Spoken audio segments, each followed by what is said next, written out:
Sleeper is the #1 fantasy sports app. It pays to know sports. Pick more or less on top players. Your first pick is on us, so start winning now. Play in Texas, Georgia, Minnesota, and 27 more states. Pick anytime across all sports, pregame or live. Over 10 million players are already on Sleeper. Make your picks count. Score up to 1,000 times your cash. Join today. Get up to $100 credit using the code NEST. Call your shot on Sleeper. Download now. Hello and welcome to another session of Behind Enemy Lines for the 2025 NFL season. And I am very proud and happy to welcome back a man who makes his return here to the Nest, Hoodie Jube of YouTube here, coming back in the house. Hoodie, it is awesome to see you. I thank you for coming back in. How you doing? All well on your end, or as well as I guess it can be considering what's at hand? Yeah. I mean, so far, we've been really good, on my end, since the last time we basically, collabed a few years ago. Shout out to Megan as well, always supporting the channel as well. One of your biggest supporters. I know that. Oh, Megan.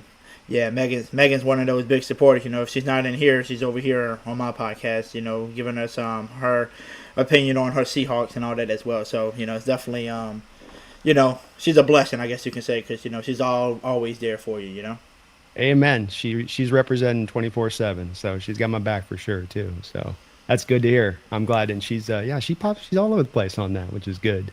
Well, I wish we could be welcoming you back under better circumstances, and you could be saying, "Hey, we're on the edge of making a run, or things have kind of turned over, and we're going." And I don't want to try to dwell just all on the negative with you. I think there are some good spots to your guys' team, and that in general, I think in a way this year you might be finally to the place of the question I'm going to ask you about next. Because when you were here a couple of years ago, I said, Hoodie, the thing that stands out to me as a fan outside of the New Orleans organization is that you guys just don't seem to be willing to sort of take that pain on a given year like you might have to when you got a little bit over your skis. When the time has come, when the bank accounts got a little bit too rich, or not rich enough, I guess I should say. And especially considering your guys' cap situation year in, year out, that you never make that choice to kind of turn this thing over, take the pain, and now we can kind of reset this, even once Peyton left, even once Breeze left. Is that still the case now, or has that process begun in this sort of early season pain that you've had to undertake a little bit? I mean, I would say it begun now. It finally has, because if you notice, with the Saints, I mean, I feel like when I look at it, we've been slowly rebuilding, because if you look at the roster a year or two ago, people was calling us like one of the oldest teams, we're getting all these older veterans. But now if you see all the younger players, there's only a few older people on our roster, if you think about it, all our quarterbacks are young. The old people that you really know about is basically more defensive side, Cam Jordan, Demario Davis, those are like really your older players. We did have Tyrann Matthews, but he decided to retire this year as well, so he's gone. And then the only older person I really think about on the offensive side is Brandon Cooks coming back to New Orleans. So we really don't have that many old people like we used to. So we are kind of slowly rebuilding, and I think we finally took the turn to say, okay, instead of going chase another quarterback, a veteran quarterback, let's work with what we have. So we had Spencer Rattler, who was a 5th-round pick last year. And then we went in the draft and drafted Tyler Sucks as well in the 2nd round as well. So we got basically all young quarterbacks. So I feel like the rebuild is, finally here. How do you feel about that given approach to the quarterback position? I mean, in Rattler's case, it's a 5th rounder, so you don't mind swinging at that at any point when you're into day 3. But certainly with Tyler Shock, this was a prospect that had a lot of controversy around his rise at the late hour in the draft process, as much due to the age and the injury concerns that were coming out of the history with him. Where do you stand with that? I mean, a lot of people, I'm not going to lie, a lot of Saints fan was happy, I guess, at first when we drafted him, but some people are, like, upset now, because, like, why draft somebody in the 2nd round if you're not going to use them right? And I don't think a lot of Who Dat fans don't really understand what was going on. You got to realize, last year we had Carr, Rattler, and Hayner, and then Carr decided to retire, and you got a new coaching staff all around the board, all new coaching staff, and you got to realize Kellen Moore did not draft Rattler. So he said, I don't know what I got in you yet until I start coaching you and see what and start watching you at practice and see what we got. So let's have a good quarterback battle. So he went with a guy that he believed in, and Tyler Sucks, to see who can possibly be a starting quarterback as well. But at the same time, he gave him a quarterback battle, and Rattler was the one that won it because he was just, more NFL ready. He was ready to lead the team, especially in the first 4 weeks. It's going to be our toughest schedule. We was going against the Cardinals, Niners, going against y'all, and then the Bills. So, that first 4 stretch would have been terrible to throw a young quarterback and Tyler Sucks in there and just try, hey, loan. Even though Rattler already been through the fire, if you think about it, last year had no offensive line, no players. When he was drawing he was drawing the practice squad players because everybody was hurt. So the dude was already drawn into a dumpster fire. So he said, why not? He's more ready now because he's been through it. Now you got weapons around you, so let's see what we can do. And he wound up winning the starting, job. And some people was like, well, why the heck did you get Sucks then? We could have got somebody else. Well, if we didn't have drafted Sucks, then the real question is who would have really competed with Rattler, because Hayner wasn't competing at all. Even though they said he was competing, he really wasn't, because he's not even on the full roster. He's like literally on the practice squad. Like, they don't even see him as a starter. So if that's the case, who would you want to back up Rattler if Rattler went down? So I think it was smart to get a quarterback, have a good QB battle, and then whoever wins, let them win. And now, you got 2 young quarterbacks that are talented that can play if one goes down. You won't be too far off if they both were neck to neck. If we lose one, the other one's going to be able to come in and kind of like lead you to the same thing that just happened. What's your confidence level that it's 2027 and that either of these 2 are going to be your starting quarterback? I'll say, 50%, 50-50 right now, just because we got a lot of Saints fans that are hating on Rattler, which is totally fine to me. If you want to hate on somebody, just do it. I mean, it's your opinion. But at the same time, the dude, like I said, was thrown into a dumpster fire last year, didn't have no help. And now he finally gets help. He finally got a good offensive-minded coach as well, and Kellen Moore. And, the first game, he did all right. But the second game, he finally woke up and, drew 3 touchdowns, over 200 yards, did what he needed to do to win this game, basically. But the defense just couldn't hold, nobody. They let Matt Jones look like Joe Montana out there. So, I mean, that was the defensive fault on why we lost that game. But other than that, I think Rattler's going to keep getting better and better. And what I've been hearing from from the outside, from one of my friends that's like a reporter, he's been hearing it too, that literally other organizations, other owners, and coaches and all that all said that they believe Spencer Rattler's going to be a starting quarterback in this league for the years to come, but they don't know if it's going to be on the Saints or going to be somewhere else. But they see the talent in him, and they know that he's going to get there one day. But the question is, will the Saints be patient with him and let him grow and, let him show you what he's made of, or are you just going to give up after a few games and just say, well, he's 0 for 8, when reality, I look at it as 0 and 2, because 0 and 6, I ain't counting last year's, because he literally had nothing. He was literally thrown into a dumpster fire. You're not underselling that. I doing the researches I had to for Clint Kubiak and why the success at the start of the year versus the lack of success at the end of the year. You could see the injury decimation that occurred with your squad throughout the season, and fairly early on at that across the board, especially offensively. No quarterback was going to succeed in that environment. Further to your point, doing the research here for this game upcoming this week, you got Rattler up as the highest graded player on your offense by PFF through 2 weeks right now. So, he certainly is doing what he can on this squad to get through. And you can see there's some limitations offensively with what he's got around the personnel out there. There's still feels like the offensive line is still a bit of work in progress, even though you guys still continue to do one thing that I have to say I'm a little jelly of from the Seahawks fan perspective, which is the investment into the offensive line. The actual, we're going to put prime capital into getting it, not just a collection of 3rd, 4th, 5th, 6th, 7th rounders at the back end of the draft, but actually really say, no, we're going to go get our guy. How has that strap been working out? Is the offensive line in a strong place right now? Is it still kind of coming along? And can Trevor Penning actually pass protect?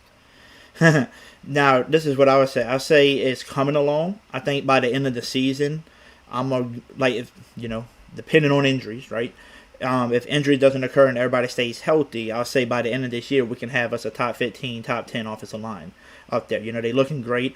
But, Banks is looking really good, Kevin Banks. But, he is a rookie, so he's going to make some mistakes. Nick Bosa got a good one on him on one of the plays. But, Nick Bosa, you're going against a rookie. So, if you can handle your game for most of the time and only allow one big play or 2 plays, that's really good for me because some rookies get in there and they get thrown in there and they can't do nothing. But the way Banks handled it, the way Fuaga handled it last year, so I think with the duo of Fuaga and Kevin Banks and Teron Armstead, man, he even said it himself. He said, I see a lot in Kevin Banks and Fuaga. He said I can see them being the next me and Ramczyk that Saints used to have for Drew Brees, where you had Armstead and Ramczyk, just two great tackles. He sees that in those two. And then, in the center, who's the main glue to that offensive line, which we lost last year, which is why we started doing so much terrible, was when we lost Eric McCoy. He's our Pro Bowl center, calls everything out. He's the glue to that offensive line. If he's missing, the offensive line's just not in sync. So we have him there. And then Trevor Penning hasn't played a snap yet this season because he got hurt, but supposedly be coming back soon. They're going to throw him at left guard, which I think is going to be his best position because he just likes to bulldoze and get nasty. So at least he doesn't have to worry about the outside, somebody beating him on the outside, just bulldoze whoever's in there with you and just, go to battle.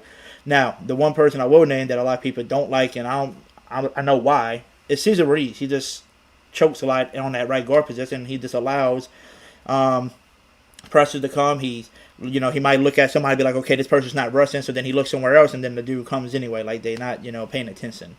So I think Ruiz, after this year, this is just my honest opinion, I think after this year they're going to have to find a different way to go with him if they want the offensive line to get into the top, 5, offensive line, because Ruiz is the weak link. So if y'all going to get any sacks this upcoming Sunday, just rush towards Ruiz's side. You're going to be fine. You'll get through. Well, two things with that I would wonder with you, too, because I thought this when you guys took Ruiz, and I didn't quite understand this because the tape was so good with him out of Michigan as a center, and you played him at guard. Should this guy have just been day one, put at center, and let roll there as a player? I guess you could say kind of. I mean, because, I kind of started the same thing, right? You think of, Fuaga, right? He's a right tackle, but he got moved to left tackle when he came You're right on top of it, exactly. Everybody got moved around, so I totally understand that part. But at the same time, even when he was drafted, Eric McCoy was a Pro Bowl center, so why would you take a Pro Bowl out of his position just to put him at a different position when he's already good? Right? I'm with that, but then you just don't draft him to me. That's the thing to me is then you go a different direction. You say, well, look, I would love the player, but you don't, because I think he's kind of gotten by at times at guard when he's played, and I could be this my outside looking in. I haven't watched it like you have, but not that he's been a bad player, but maybe he's regressing a bit this year. But just that this is a common mistake we made with our team, where we draft a guy in college who does this, and you're going to move over here. We literally did it with a center a couple of years ago in the second round in Ethan Posick, and it's just you couldn't really make it go guard, but when you did get him back to center, it was like, okay, that's where he fits. I do wonder that just a little bit with Caesar. And you mentioned with Fuaga as well. I was going to ask you is, how is that transition going to left tackle? Because I've heard tackles tell me in the past, it's not just ubiquitous. It doesn't, hey, I play left, I can play right. I play right, I can play left. There's really a little bit of, hey, I'm left-footed, hey, I'm right-footed kind of aspect to it. Oh yeah, I mean Fuaga last year, he came in from college being a right tackle.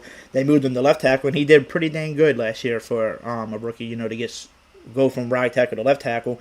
And now this year they moved him back to his regular position, and they drafted Kevin Banks, who is a left tackle, and put him in the right position. So that's why I think the O-line's been looking a lot better.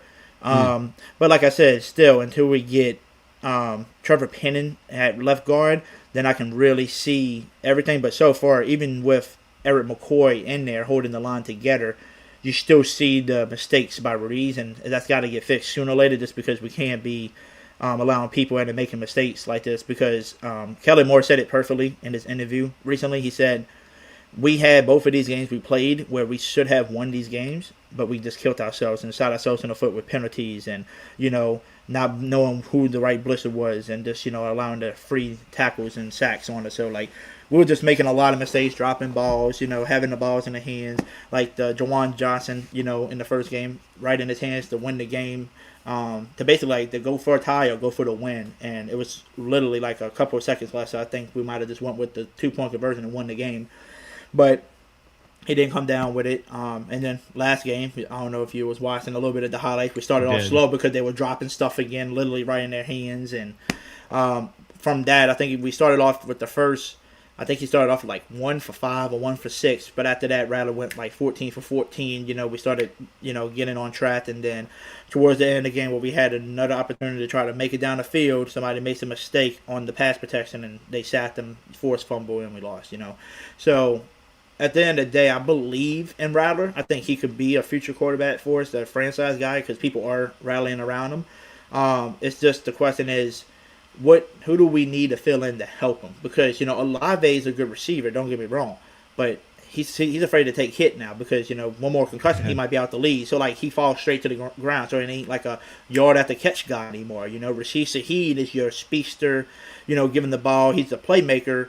But from there, who is going to be the next Michael Thomas? That's going to take any hits, go grab anything you draw him. Don't matter if you draw him back shoulders, he's going to catch it. We need somebody that can be that alpha dog, alpha number one. But we don't have that on the team right now. I watched last week. I did watch the whole game of the Niners and Saints, and there did seem like at least a moment or two there with Olave that he felt a guy closing in on him. He's had that hospital ball thrown into him before on those kind of throws, and I felt like I saw him, to your point, like you said, like kind of hold up a little bit. Like maybe he could have gone out there and put his arms out and tried to grab that throw, but instead went, nope, that hurts. I don't want to do that again. I want to try to. I can't. The guy's had concussion issues like hell, so it's not a blaming of toughness. It's just you do wonder about that with him on the long term, don't you? Oh yeah, it's just the long term. So like, a lot of us are like talking about it right now. We're like, okay, well, if Olave keeps falling to the ground, he don't want to take the hits. He just wants to catch one low ball, go to the ground because he's scared.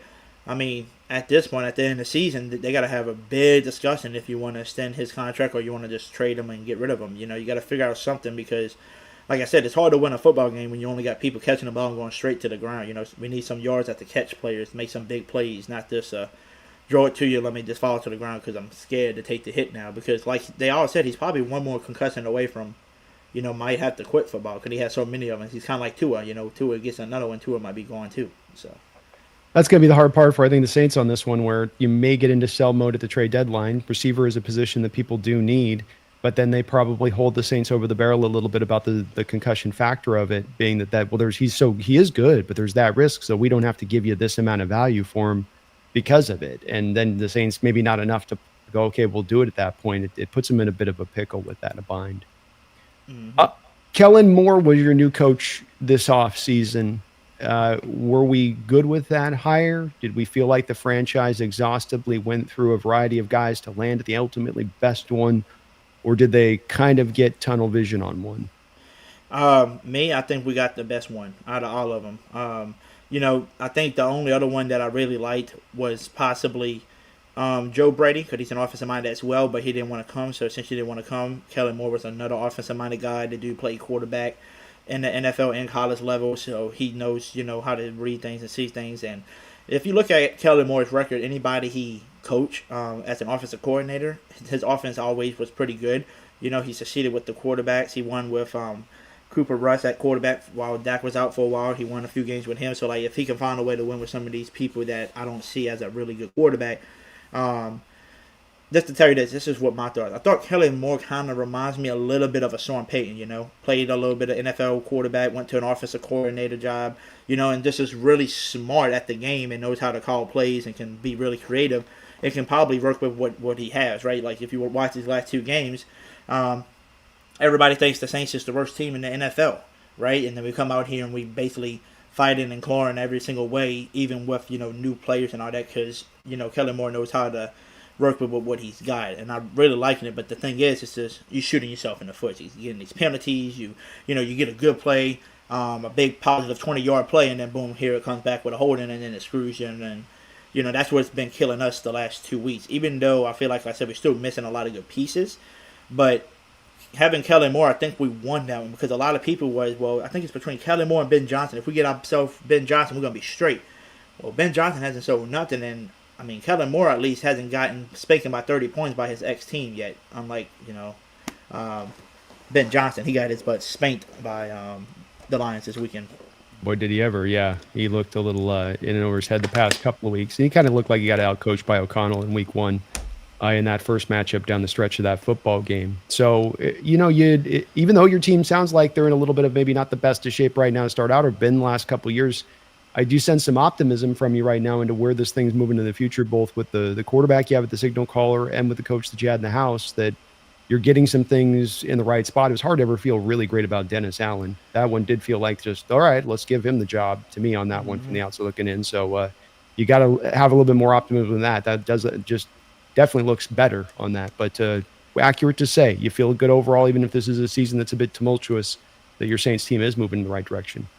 Oh, for sure. I mean, I already told my people. I said last year, um, with a team that was so injured, a team that wasn't even wanting to play for Dennis Allen, and they eventually got rid of him, and with all the injuries we have, that we still put up some fight and still won 5 games last year. I told them, I said, with a new head coach, with a new coaching staff, with players that actually want to play now for this team, and and they fighting every week. I said I can see us winning at least another 5-6 games like we did last year. Even though some reporters out there think we're gonna just win 1 game this year, which I don't see that. Cause I think our team is still pretty talented, and I think they're gonna fight and claw in a lot of games. And I feel like any team that goes out there and just looks at it as a regular game, like just an easy win, those are the teams that's gonna probably learn the lesson. Be like, hey, don't just take it easy, because we're not just coming out this easy. Each game we played so far has been kind of tough, and it's been a close one. We just basically shot ourselves in the foot. So I think we're trending towards the right directions. We've been making some pretty good, decent trades for like young wide receivers. Valet is one of the guys, Devon Valet from the Broncos, 6'5" receiver. And they finally got him included in the offense this week. And, the first pass to him was a nice slant into the end zone for a touchdown. Used his big body, and that's how we need to start using him, because, like I said, we Colston don't have special, a big body. huh? The Colston special, or the Michael Thomas special, whatever you want to call it. We need somebody like that on the roster. So I think that's why they went after him. And like I said, we're just getting really young. We got Kendrick Miller finally healthy. He's usually hurt.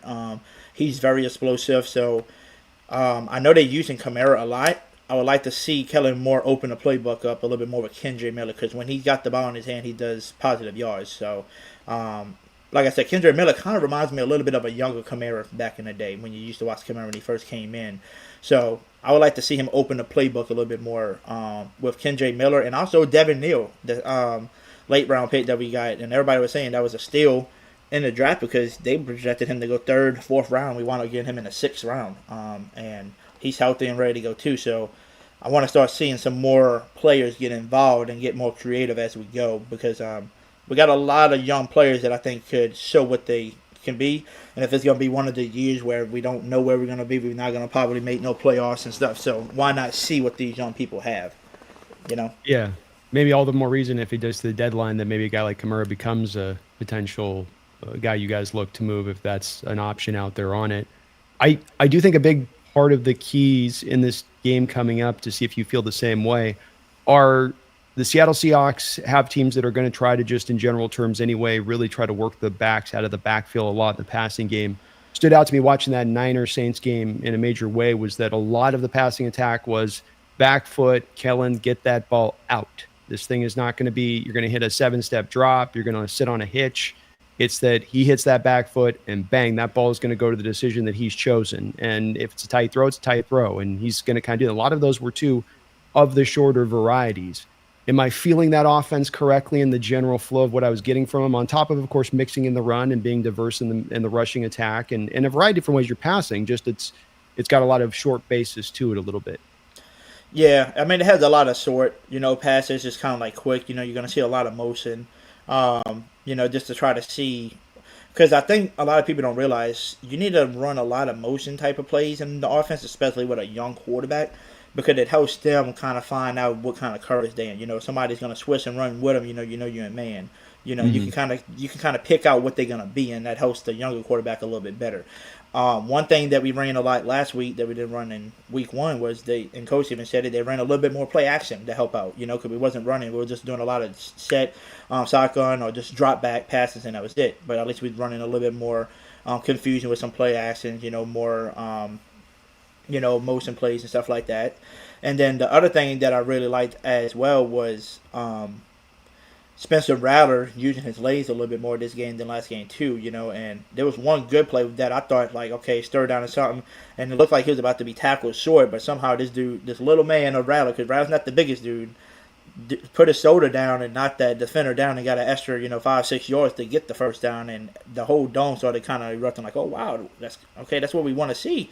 And I think using a young guy like Rattler who has the arm talent, who can actually run out of the pocket and has pretty good pocket presence. I like him. I really do like Rattler, and I think he's gonna be a really good quarterback. But the question is, can they get the right pieces around him and call the right plays for us? To help this young guy succeed, because you got to work around. You can't just predict that Rattler's just gonna be that guy already when he was picked as a 5th-round pick last year. So he's not even a full season in yet of playing as a starter. He only played 8 games so far.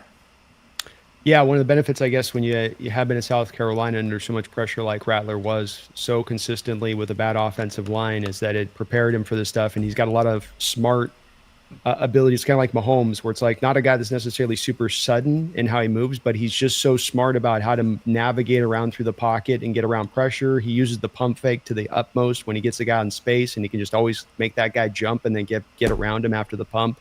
It's a little like tiny skill set within what he has on top of his other stuff, but it is something I saw last week on the tape as well. So you got to give the kid a lot of measure of respect for how tough he is. Hasn't been made easy here for him out the gate, but he definitely plays with a lot of guile out there and toughness and how, what he brings to the position. Who's the most dangerous guy offensively my Seahawks defense has to be worried about this week when you look at this Saints offense? Who's the guy I got to eliminate and make somebody else beat us? There's only 2 people. I mean, really, like right now, so far through week 2. Number one, the most obvious that everybody looks for when you come out of the huddle is Alvin Kamara. He's still that guy. Can catch out the backfield. Run it up the middle if you need to. Run him on the outside with space. So that's the number one guy. But the second guy that a lot of people are kind of sleeping on. Some Saints fans are off and on with him. Depending on how he plays. But it's Juwan Johnson, the tight end. It just seems like he's the target guy that Rattler likes and feels the safest. And he said even after those drops and stuff like that, he said I'll still throw to him 100 out of the 100 times I throw to him. Like he likes Juwan a lot. So I'll say those 2 are the ones that you really just got to watch out for. If you take Alvin Kamara and the run game out, then all you got to focus on really is Juwan, because don't get me wrong, Olave's still good, but if you find Olave, you probably won't see him doing no yards after catch. It's just going to be going straight to the ground, make sure he doesn't take a hit. Yeah. Does Rattler got the big arm on that to make you pay over the top? If you leave Rashid Shaheed one-on-one outside, he's got to throw a 55-yard 9 route. I knew last year at the start of the season, watching some of the Saints tape, Carr was still throwing some of those balls, on some of the chunk plays for you guys. Maybe he hasn't had the opportunity. He hasn't had great pass protection, so that's what you need to throw those balls to. So I got to test the fact that in his time in starting here, it hasn't been like he's been having the time to make those kind of throws. But I guess what I'm asking within it, you can maybe see is, can I condense things? Can I squish down my zones tight up on Kamara, screens and throws out into the flat, in order to not be worried as much on that back end? I mean, to be honest with you, he does have the arm. He can definitely, tear you apart over the top too. You can look at a few plays. Last week, one of them was the one-handed catch by Shaheed that basically landed perfectly in his hands. I think we wound up picking up like a 30, 40-yard play on that one. And he dropped it right in the downs with the dude all over him and has only one hand, and it went right into the dude's and Shaheed's one arm. So it's like a perfect pass. So if you want to double down and kind of like lock up Kamara up front, that's fine. But as long as we got enough time to throw the ball, the other person you want to watch is Shaheed. Just make sure he doesn't burn you over the top, because he definitely got the speed to do it. And he's basically like, the replacement of Deontay Harris, which y'all probably know very well when we came to Seattle and he had that punt return for the touchdown to do so damn quick and speedy. That's Shaheed. He's got the speed. The only difference, he's got the height advantage over, Deontay. Deontay was a little short. Shaheed's more like a 6-foot receiver, so he's a little bit taller than Deontay. So, that's the one. The big speedster I would worry about, killing you over the top. Just worry about Kamara in the backfield. Make sure you don't give him space, because when he's got space, that's when he's the most dangerous. And then, like I said, just watch out for Juwan Johnson. Watch where he's at all time, because that's his safety blanket right there. That's Rattler's safety blanket.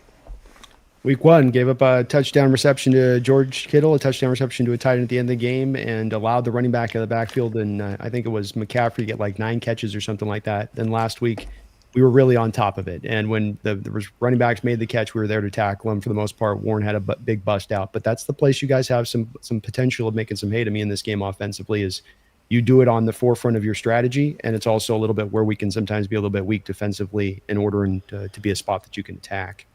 A couple of donations here. Very kind of you guys. Jeffrey, thank you for the $2 dono. Says, this is a trap game for us. 100%. Go Hawks. Well, I think that they'd be very easy on this one to come in 2 games in, Hoodie, and to say, well, you guys are 0-2. But like you talked about earlier, there's a lot of talent on this team on both sides of the football. There's still guys that you might want to say like Kamara or Jordan that have nothing left. Their shot, or Demario Davis, they're nothing. Their shot, but these guys are still playing good football, right? Mm-hmm. So this is still a challenge, isn't it? Yes, it's still a challenge. It's not like they're gonna go down, without a fight. It's not like a lot of people think the Saints was gonna be the worst NFL, team this year. But if you're looking around the NFL, the Bears are looking worse than us right now. The Dolphins are looking terrible. You got other teams that are looking way worse than what the Saints are. So that's what I'm saying. We're not a team just to take lightly. So, I mean, if you just do your job and actually play like we're a playoff team and you're trying to win, yeah, y'all should be able to beat us. With what we're going through, we're still kind of going through, like I said, our first kind of rebuild and all that. The only other thing, too, that I would say is we do kind of struggle a little bit against running quarterbacks. But, Sam Darnold, unfortunately, doesn't scare me too much on the scrambling side. So as long as we keep him trapped in the pocket, that should help the Saints pass rush a little bit for this game. But, I thought we was going to trap Matt Jones, but Matt Jones said, hey, let me show you my legs too. So maybe Sam Darnold will show that to us too, because I was not expecting Matt Jones to be getting first downs with his legs. But, maybe we'll be shocked by Darnold. I'll say Sam doesn't got a lot, but I think he does got more than Mac. Mac's pretty, he's, he's pretty, I want to go full immobile, but not the most immobile, let's call him, on that. I think, too, it's hard on this one to say trap game. We haven't played particularly well recently, Hoodie, at home, oddly enough. I think we're something like 2 for our last 8 at home. So, strangely, it just hasn't been one where we have a reason to be confident to just be overlooking you guys, I guess is what I'm saying, considering how much we've struggled there. Yeah. Plus you got to realize it's the NFL. You can't take no team lightly, even though how bad they are. They got some teams, like you see Super Bowl teams like the Chiefs struggle against some terrible teams, and it's just because I feel like they're taking them lightly. Like it's the NFL. Like nobody's in the NFL just to be in the NFL. Like they in the NFL because they good. They good for a reason. So like you can't take any team, lightly. And just like they say, I wanted to share this with y'all. Like how they always say, well, this team's got the easiest schedule next year. No, y'all going off of what last year record was. Everybody gets better every season. Some teams get better, some teams gets worse. So I don't want to ever look at the record and be like, well, that team last year sucked, so we should get a win there. No, I look to see what the roster looks like the new year now, because nobody is easy in the NFL. It's the NFL, right? So you can't take nobody lightly. No, you can't. And any given Sunday, as they say, is the truth. And it just takes that little bit of dropping the guard in addition to that. That's all it takes to allow any team to have take it to you on that day. And it's hard to be halfway in the game and try to grab it back. It's kind of a mentality that I think builds up through the week of not taking that opponent seriously in the proper way. And hopefully we don't do that. I don't think we will. Jeffrey says we can't, with another $2 donation, can't let the rat find any cheese as far as not to be a trap game. And he is right about that. We can't let you guys. We got to get this dub. It's important to us. We're trying to have high hopes on this year, and hopefully we can take it on this one, Jeffrey. Megan Roger, thank you for the $5 donation. She says, 2 of my favorite creators in a collab. Just woke up, but what a great start to the day. Well, thank you so much, Megan. It's good to see you in the house. He was giving you a shout out earlier today, was Hoodie. And we know Megan's going to show up on in here. And I know you had to get up early, but appreciate you for that, Megan. Jeffrey Thistle with another $2 donation says, Finns are the worst team in the NFL, not the Aints. I would concur with this. You were just talking about this a second ago. I think the Dolphins are by far the worst team in the NFL this year. I think you probably have a collection of a couple teams I would go to in my mind. I'm a guy that doesn't have as much, necessarily hopes on believing that I think Rattler long-term is a guy in this league that you're going to be wanting to circle around as your guy to be that guy. I think that he is kind of bridge in his way. But I think he is very functional, and I think he's not been given all of the tools there to find success here with the Saints out the gate, on top of coming to a team that is kind of turning over the new leaf. And that alone, on that part, along with having a quality roster around the other side of it versus some of these other teams, I'm not sure that Carolina's not worse than you guys just within that division. I mean, I watched that game last week, and the Cardinals were up on them by 27-3 it had. They eventually brought a little bit of it back, but partly just because the Cardinals are easing off the gas a little bit. So you guys got a quality roster here. This isn't, bottom of the barrel in my opinion. Oh yeah, I mean, I look at other teams. I feel like there's a lot more teams out there that are worse. Right, Dolphins. I'll say Panthers are a little bit worse than us. I'll say Titans. You know, this Titans just ain't there yet. Yeah, they got Ken Ward. I think he can be a future QB for him, but he definitely needs the help. I mean, his best receiver is Calvin Ridley, who used to be really good, but just hasn't been the same guy since he left the Falcons. You know, so they got other teams in there that that I'm probably missing that ain't as good.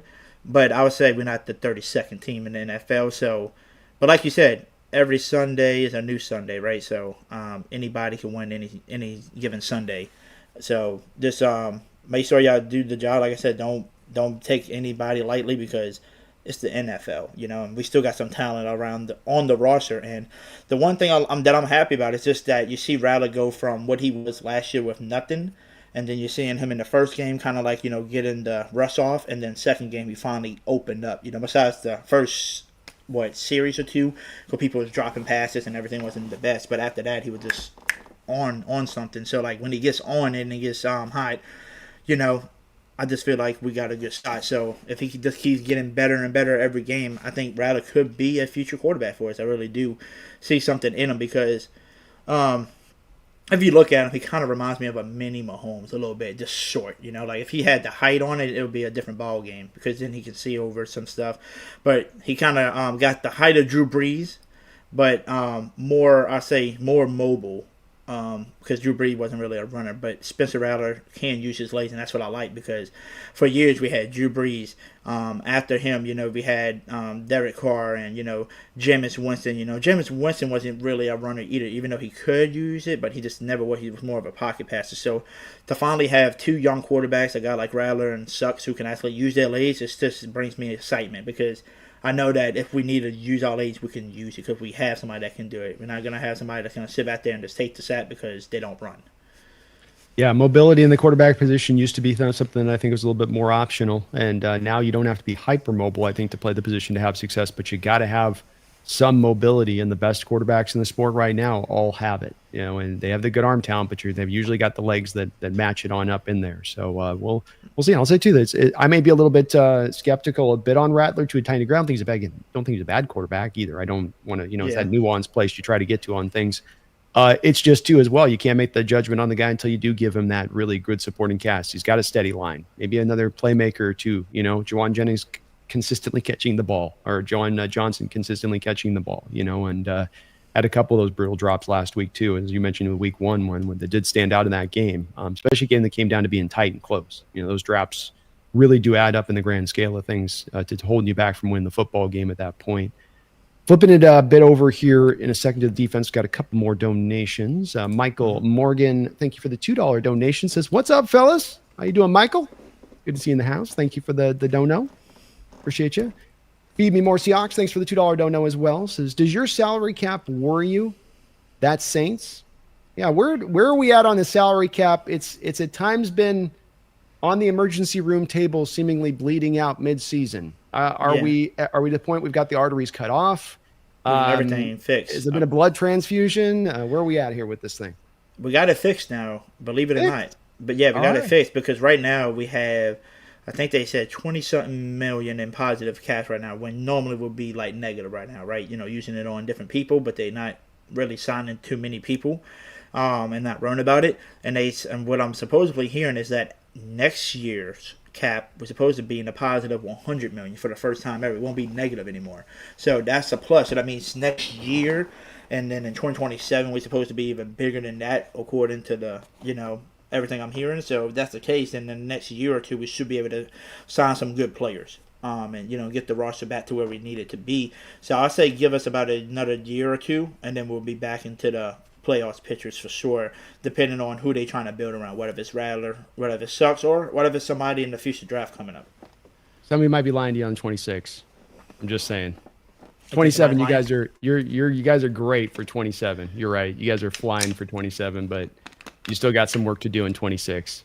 It's not as bad. Look, you guys have been 70 million negative walking into it on a yearly basis, it seems like, just about. So you're down to only like 20, 21 right now. And you can cut some of the contracts, which is probably what people are doing in your fan bases. They're doing the math on, we'll cut this guy and cut that guy and eat the dead money and roll. But I mean, the good news is, I just love for you guys as a fan base, is just that the organization finally chooses to take a step here to move this in this direction. And they tried to prolong, it felt, things after Peyton and Breeze. And it just felt like, look, this is the right time to turn this over at this time. Just take that pain. And once you do, when you take the 1 year of pain, you oftentimes can move off of it in just such a beautiful fashion of being free and clear and not weighed down by that anchor anymore.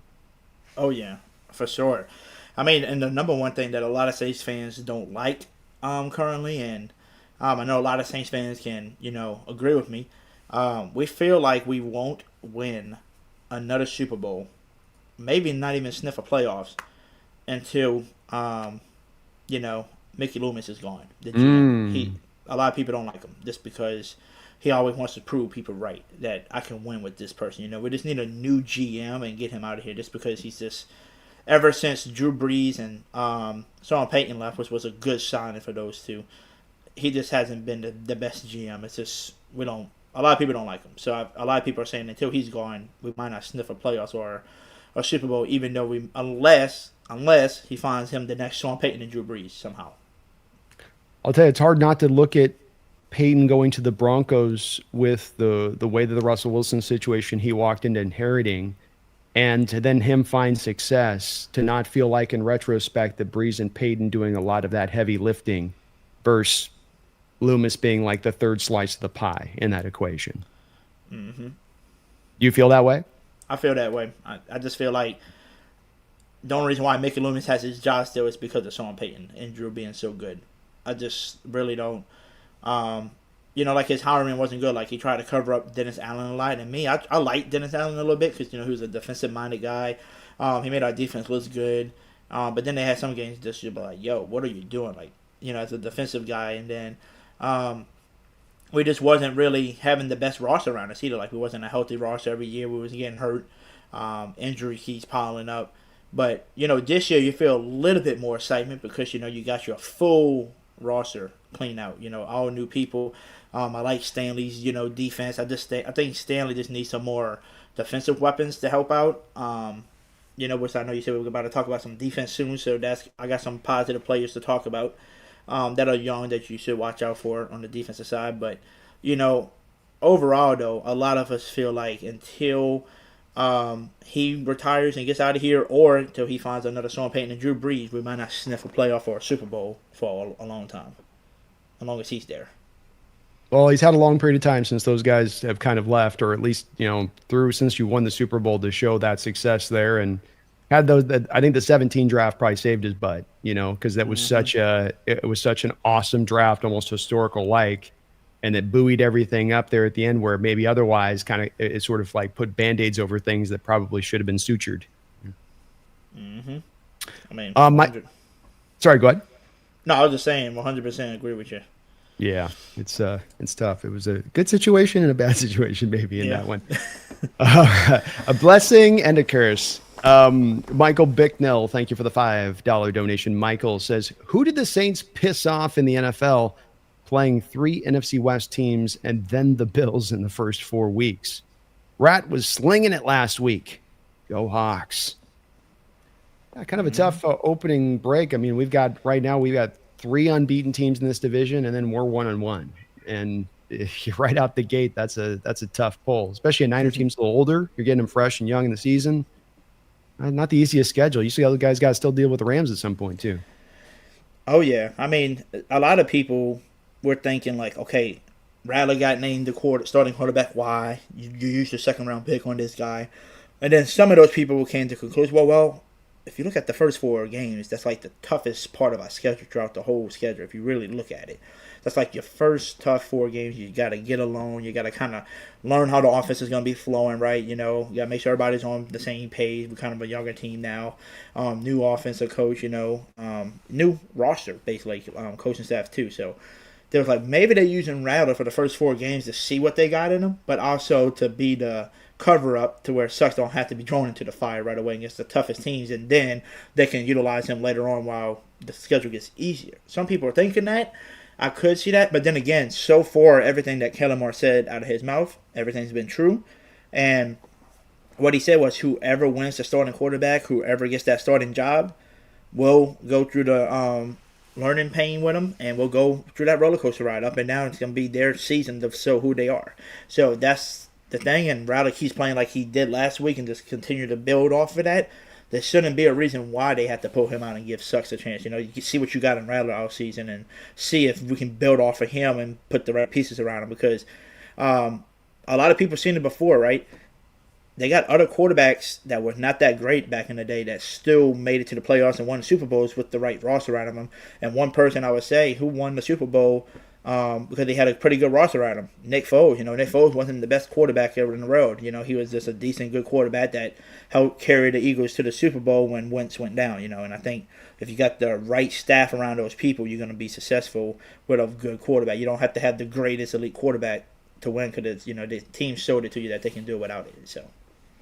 Well, I know we're going to talk about the defense, but you're still touching on this thing with the offense. So let's stay on this a little bit, because I want to kind of hold you down on this to see where your confidence really lies on this point.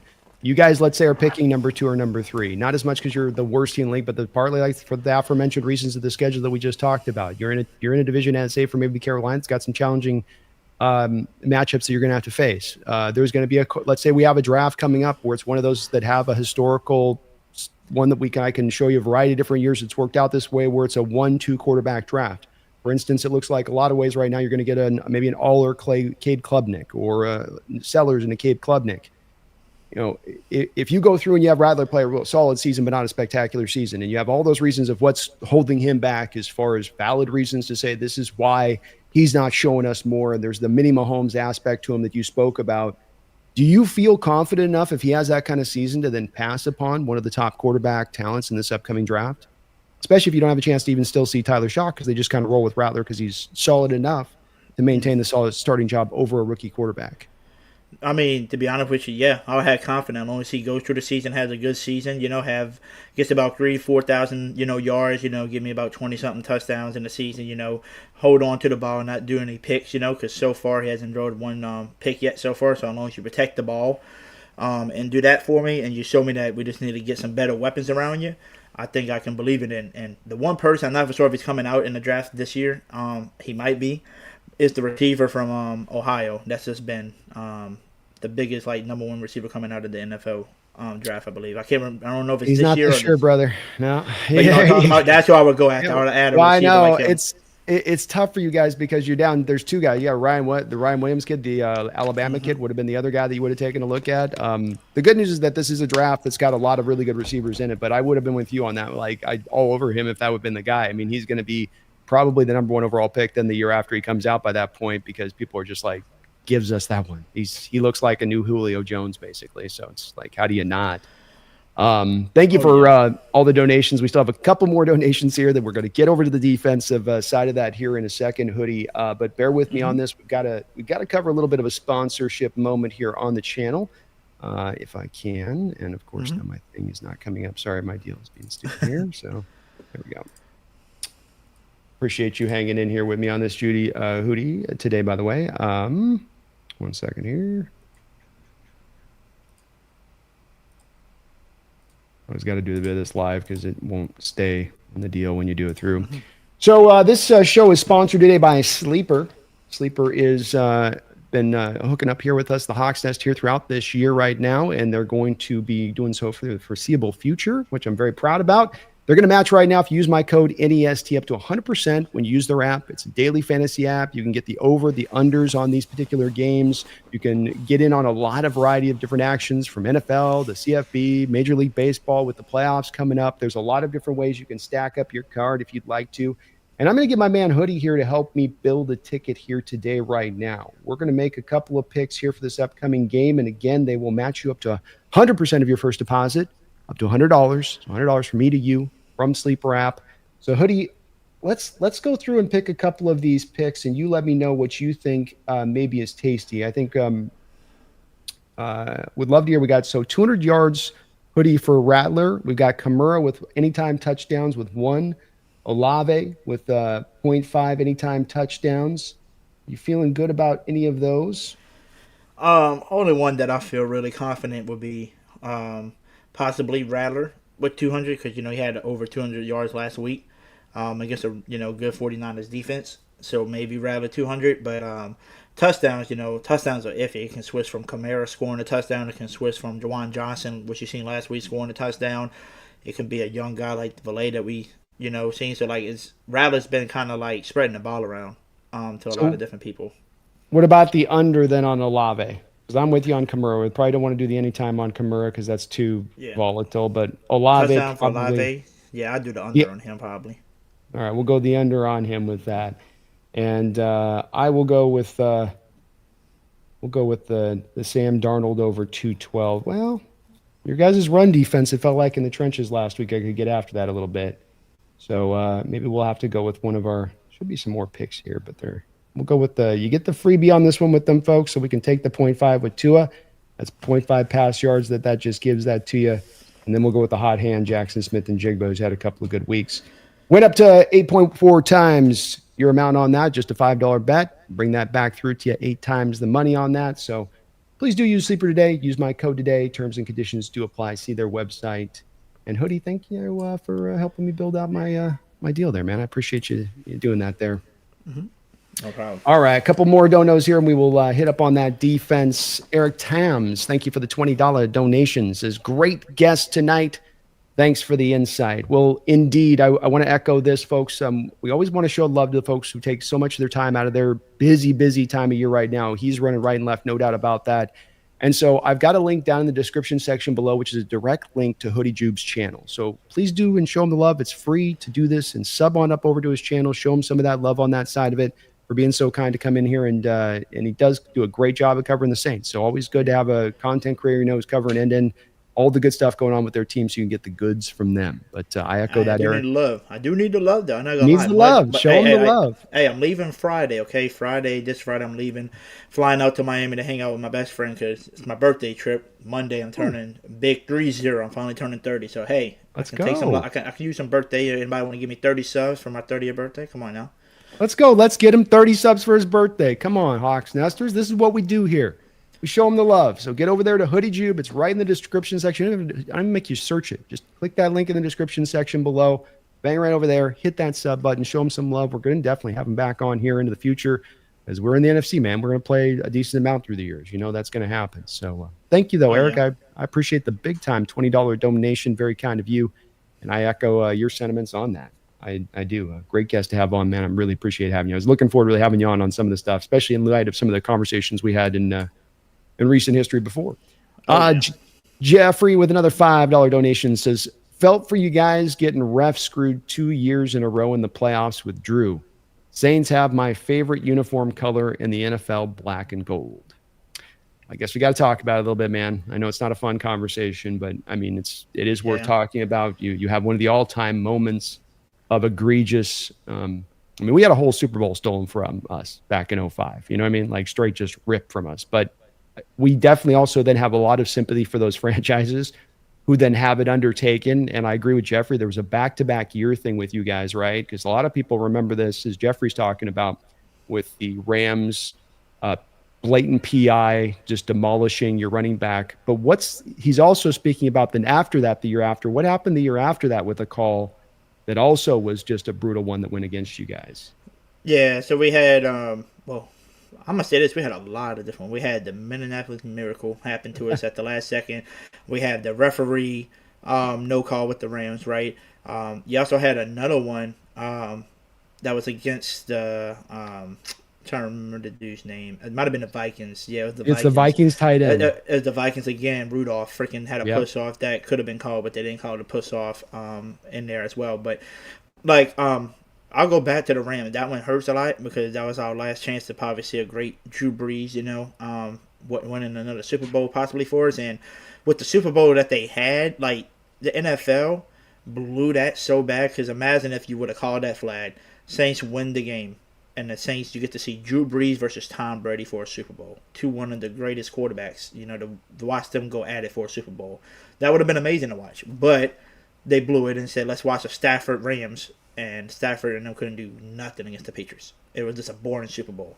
So that definitely hurt. But, at the end of the day, it is what it is. It's the past. They know we can do at it. But trust me, there's probably still Saints fans out there that can't sleep on it. I mean, it's one thing when bad calls go like that, when it's egregious like the Rams one, and that one's going to stand out. I thought the Rudolph one was kind of low-key, almost just as bad in my opinion, because he's fully extended off. It's about the same time of the game as the previous year one. It just comes in that one brutal moment where you go, like, no, you can't mess this up right here at this moment. You know, this is not the time where you got to screw this thing up. I need you to, you know, come on, play it. And especially the Rams one. It was so blatant on top of it. You know what I mean? Yeah. It was so blatant. Yeah, golf. That's what I meant, y'all. Yeah, the chat corrected me. The golf, yeah. I keep forgetting that golf went from the Rams to that. Yeah, golf. Yeah. Right. Yeah, you had golf versus Brady, which wasn't even fun to watch. My bad, Stafford. But, you know. But, yeah, we had so many. And I guess to ask y'all this, too, you know. Y'all had another Super Bowl. I felt like that y'all could have won, too. And, you know, and y'all know it all the time because, you know, Beast Mode was mad about it. You know, not getting the ball in his hand, not running in and just winning the game. I mean, what was y'all thoughts on like a play like that, knowing you got to do like beast mode that can just easily get an end zone and to go for a pass instead? Well, it's like with all things in these kind of plays, the truth is really murky and hard to quite disseminate. For many different years, the thinking was that there was that you know, should have run it, that they called the pure pass play, and it was, why would you call the pass play? The coaching staff's just so stupid. Then there was an interview this last offseason with a defensive tackle that said that he ran into Russell Wilson the morning after, and Russell said he changed the play. You know, so did Russell change it or not? And why would have Russell changed the play? I mean, some of this I really hate, in my opinion, Hoodie, in football, this is not a sport that's simple. It's not a sport that's like other sports where a guy crosses a guy over on a basketball court and you go, boy, he broke his ankles. You know, a guy threw a 99 mile-an-hour fastball past a bat, and you go, man, he just blew him away. It's not that, but fans want to apply that simplified view on everything at times, and because it makes it easier to understand. And the problem is that there's so much that goes into every decision at times. It's just not that. It's not that simple. The Patriots push that issue by going to goal line. So, you know, like you play Madden. What do you do Madden first? Offense calls the play with the formation. Defense matches it, right? Same thing in the NFL. That's how it typically tends to work. So Belichick, being a smart coach, said, I'm going goal line here first and foremost, kind of giving a little bit of a you know, to use the cheese on the trap, you know, deal of, oh, let's see if we can get them to go into 3 wide. Can we counter them off of 3 wide, which is not going to be a good run look. First going heavy with Marshawn, bigger with Marshawn, match body for body with Marshawn, which they didn't do. They did go to 3 wide because they noticed that you're giving us this advantage. We're going to take advantage of it. That's kind of smart. That's the part where maybe Bill should give a little bit of credit to on this, where everybody just wants to simply go, give it to Marshawn. Give it to Marshawn. And I'm not saying you shouldn't have given it to Marshawn. I'm just saying that, like, again, there was a lot that kind of went into what make that happen in that moment. Did Russell change the play or not? I don't know. Could I see a reason why he would have? Yes, you're coming up the line of scrimmage. You have a run play called out of shotgun. You're looking at a heavy formation. You think, I'll go to this pass play and bing, bang, boom, I'm going to go get some success off the back of it. It's you had not one ball intercepted at the goal line that whole NFL season. Not one. 0.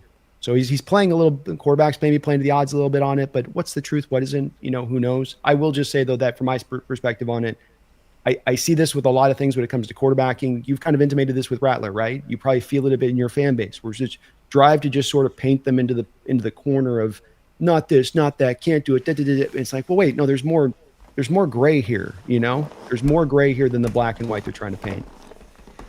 Yeah.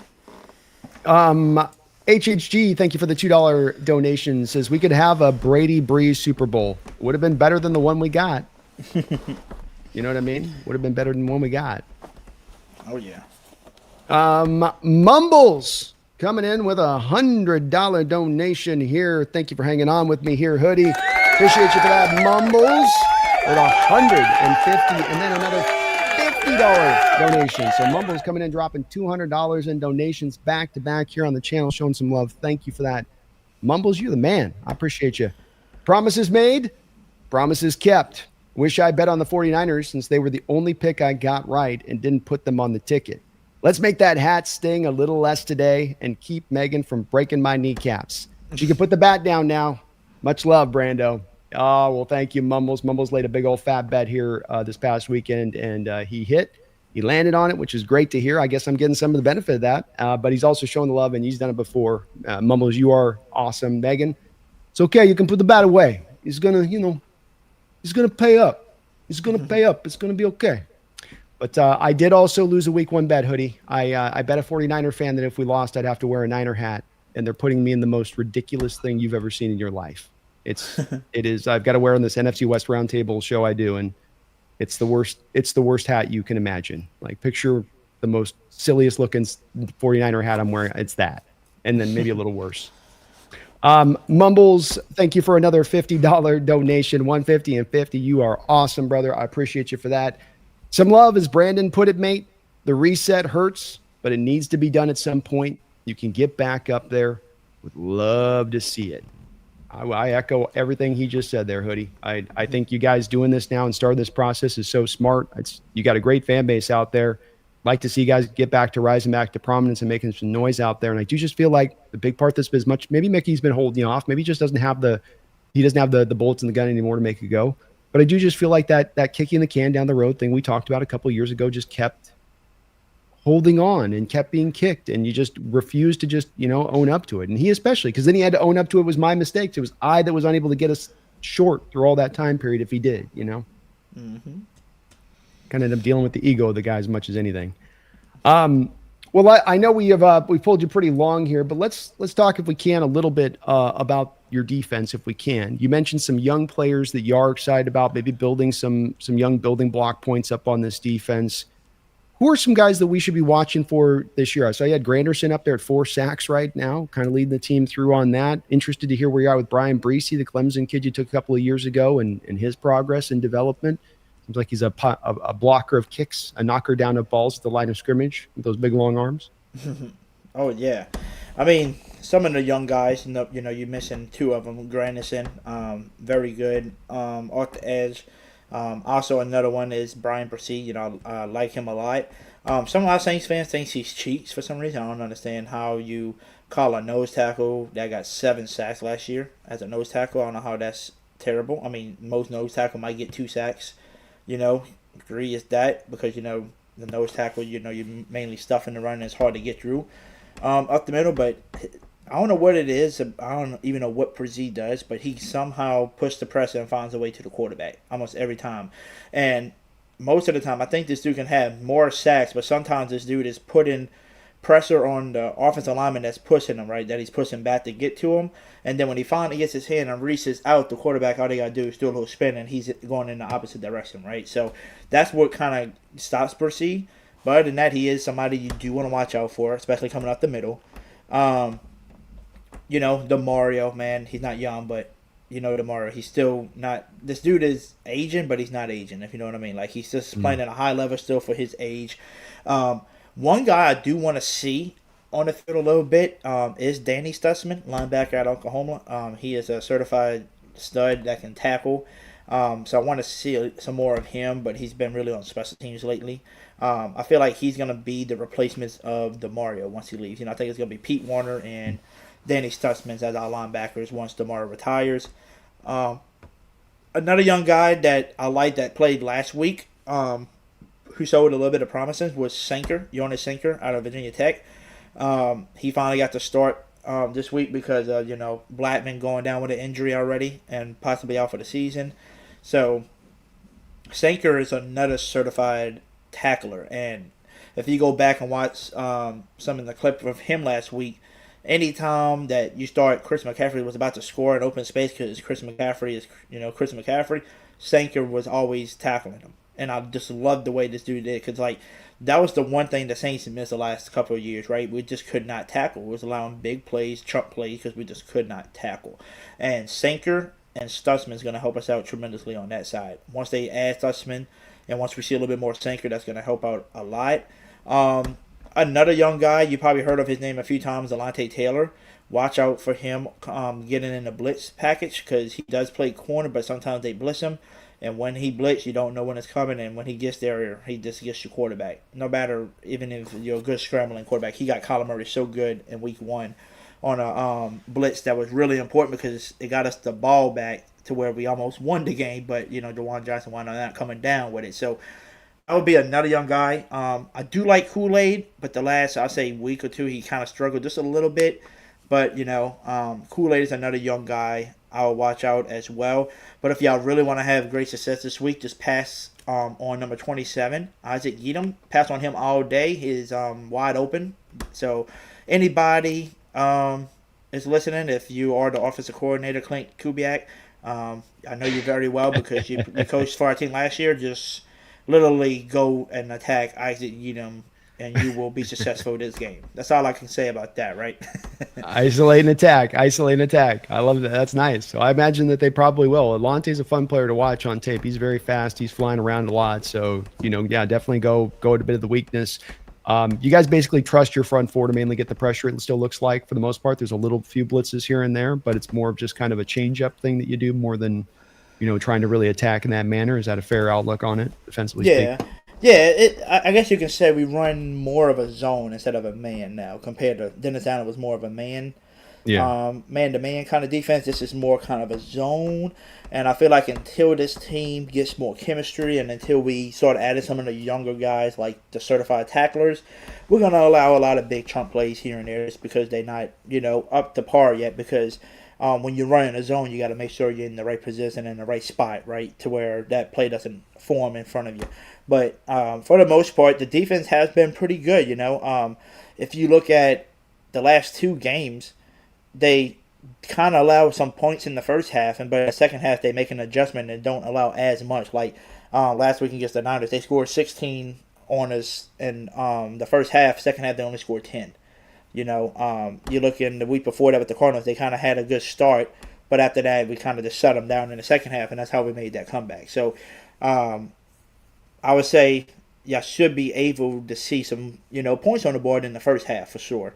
Because it seems like they always find a way to adjust in the second half, but it's always the first half they just slow starts, I can say. That's the word, slow starts. That's what us right now. We've been slowly starting, and then we start picking up the pace towards the second half, and we can't be doing that. We need to start from the jump, right? Right when the gates open, start playing hard, and that's the issue. But like I said, for the most part, it's mainly a zone run defense, and the one guy, he's not young, but we added him to the roster to help out with the run defense, is Godchuk, that we got from the Patriots. He is a good run stuffer.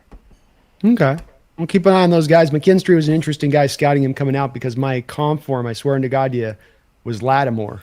And then you guys went and picked him, and that was my comp coming into it. So he looks so similar, though, to me on Lattimore coming out of the tape at Alabama, where it just really stood out, But he's been pretty good, though, for you, rounding into shape. Besides week one was terrible for him. He got burnt a few times. Okay. But like I said, in the second half, he kind of made up for it. But he let Marvin Harrison Jr. work him in week one, I would say. But other than that, I think he's all right. I think he can become a starting cornerback. Would I say I'm so confident right now in him to be cornerback number one? No.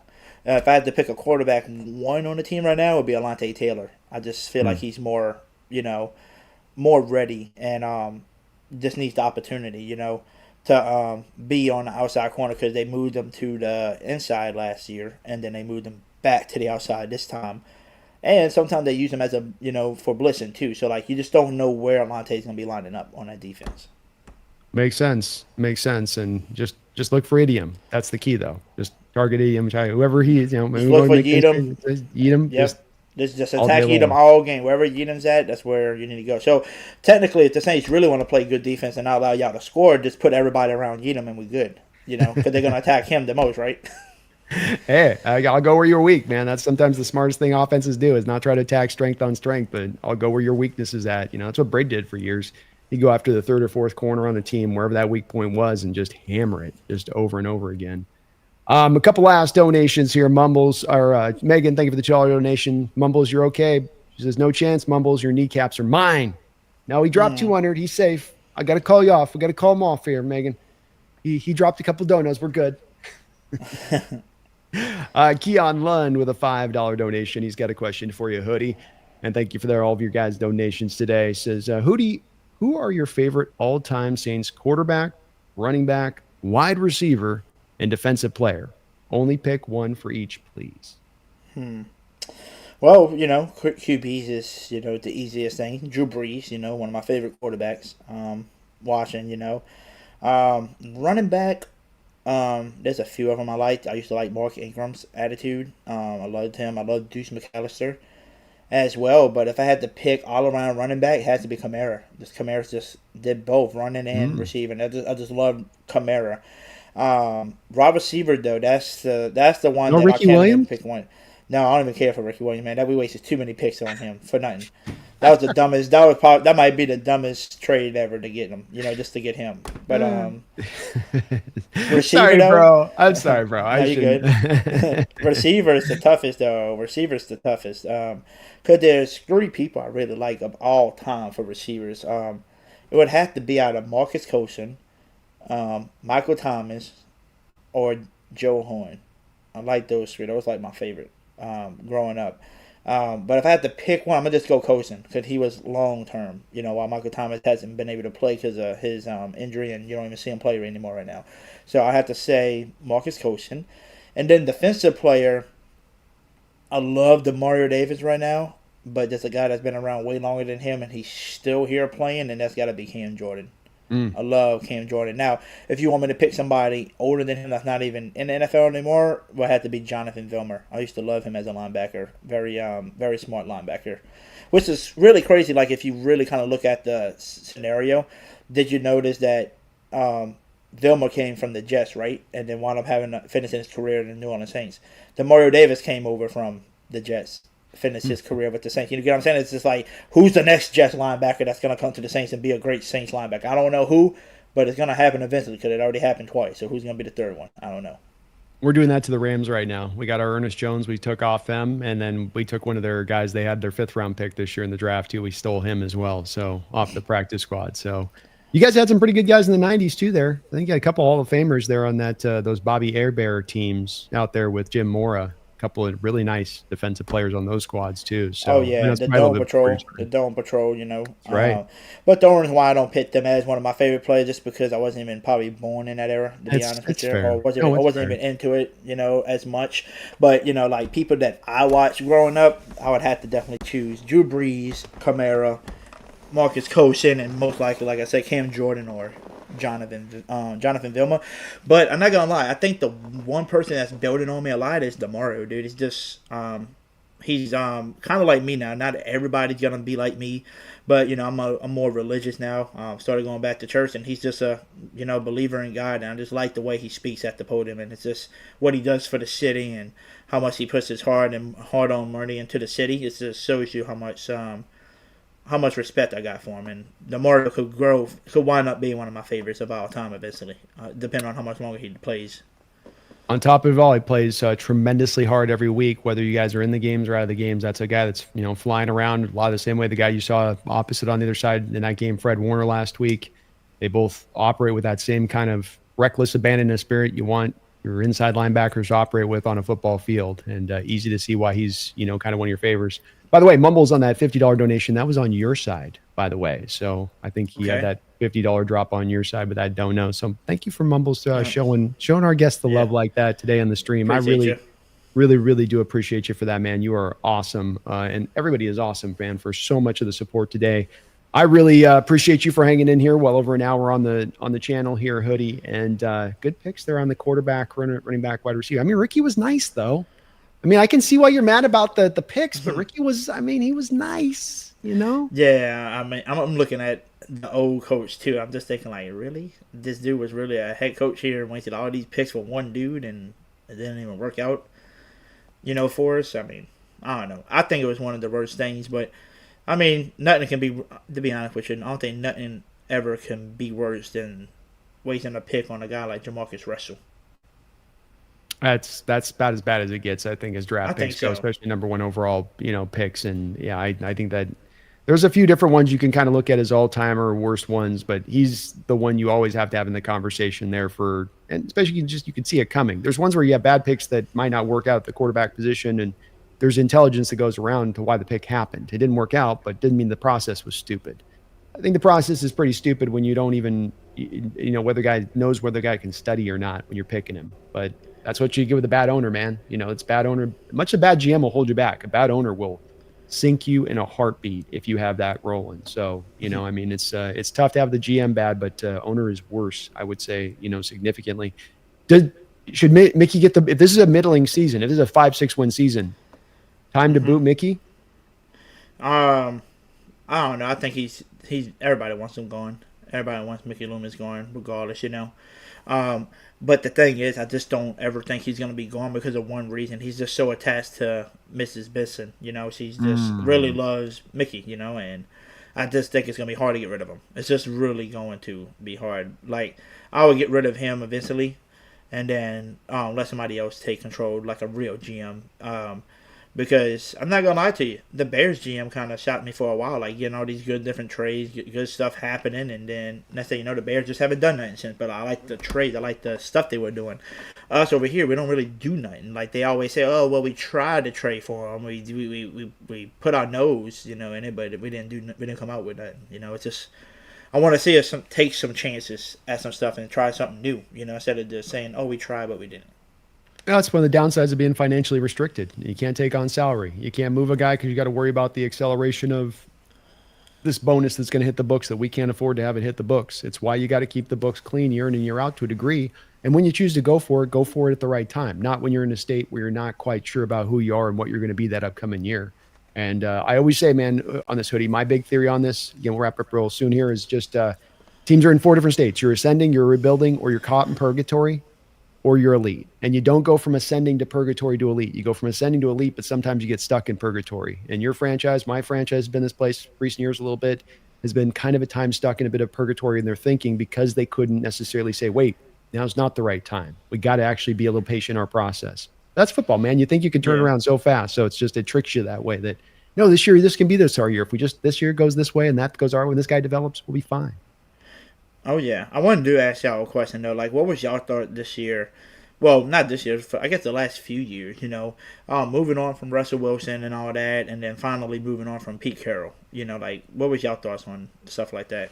Well, the same thing I'm advocating for you guys on what you guys did, we did, I think. The Russell Wilson situation, what we did this last offseason, there's a lot of players that we had kind of at the end of a line and trying to make that sort of second, third area run after the Legion of Boom time. I'm not talking about just directly after, but you're a couple generations afterwards, and you tried to make a run with these players, the Lockett's, the Metcalfs, and then it would have been easy for us to kind of just keep doing a little bit of that, frankly, kicking the can down the road thing you guys don't. We'll just keep signing the guy up. Just keep signing the guy up rather than make some hard decisions. And that's what I'm advocating for here, is that smart organizations that want to become contenders actually have to make hard decisions. They actually have to bleed a little bit of blood.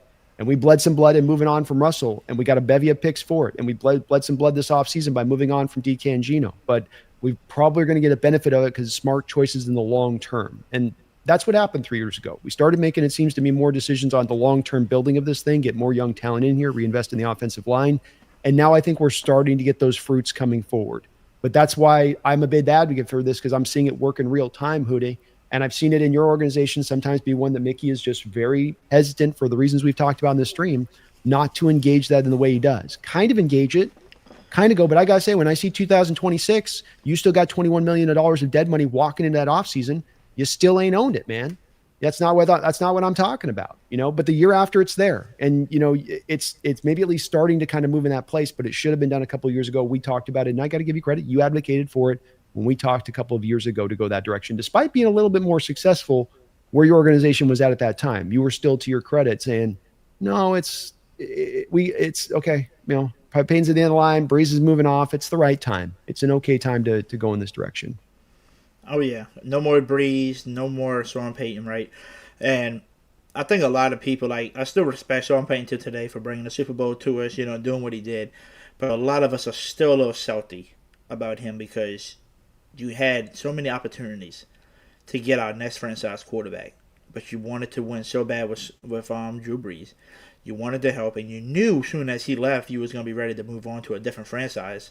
And you just left us in the dust with nobody, you know. So that's where kind of people are a little salty about it, just because remember we had opportunity to get a Lamar Jackson, we almost had opportunity to get Patrick Mahomes, you know, we had opportunities to get other quarterbacks, but we decided to keep running it back, you know, with Breeze we're going to win it eventually, and it just never did. And then when it finally happened, he stayed for one more year, and then he said I'm going to retire, when in reality he just wanted to get out of New Orleans and try a fresh start somewhere else, which he did. So yeah, I agree with you. I think you got to mention he was a big advocate right there with Mickey and driving hard like they were through those time periods, to your point. And you go, you're going to drive hard with that, then own the mess you create on the other side of it. Don't start bailing off the mess when you're like, wow, that's a mess. let me get to a different franchise where I can have a bit of a reset, and find something that can, work to it. So we'll see how it goes there with Peyton in it. I think he's doing a good job with Denver, but definitely he left you guys. Mickey's left you guys that bit. But again, we can see the light on the horizon line, right? It's cresting up a little bit, and it is there for you guys. You got some good young talent still on this team. Not as much of the aging guys on there. The cap's getting in a better position.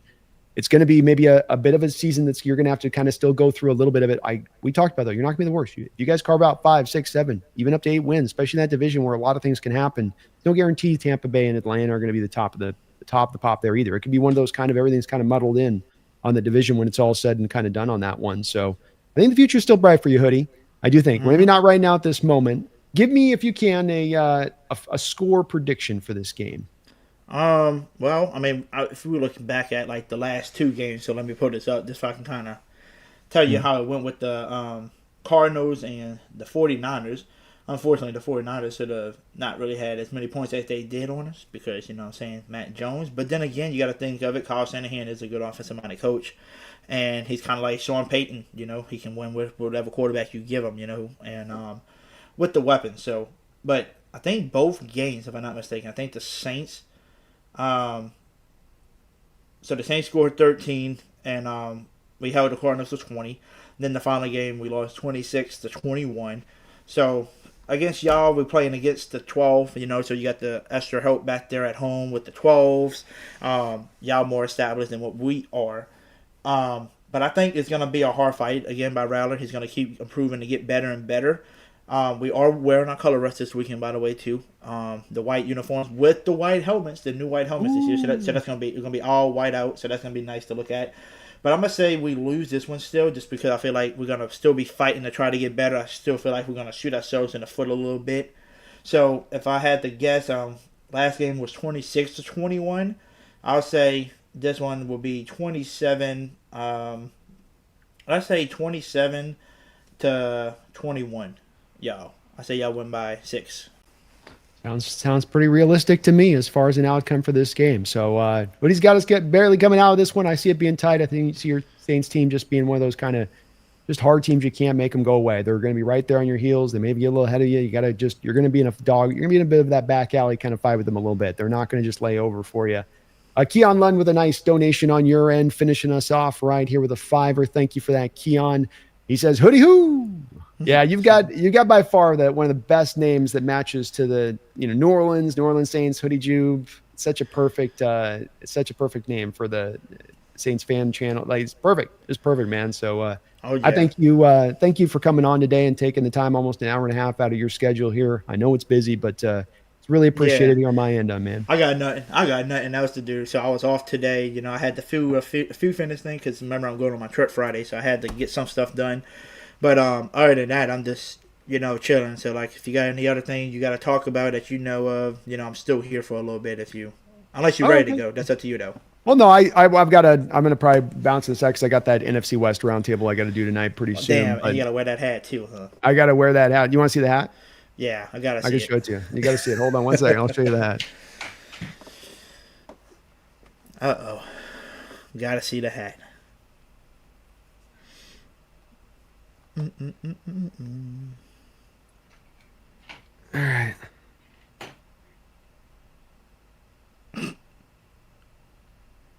That's the Look hat. at this. Wow. Out of all hats, yeah.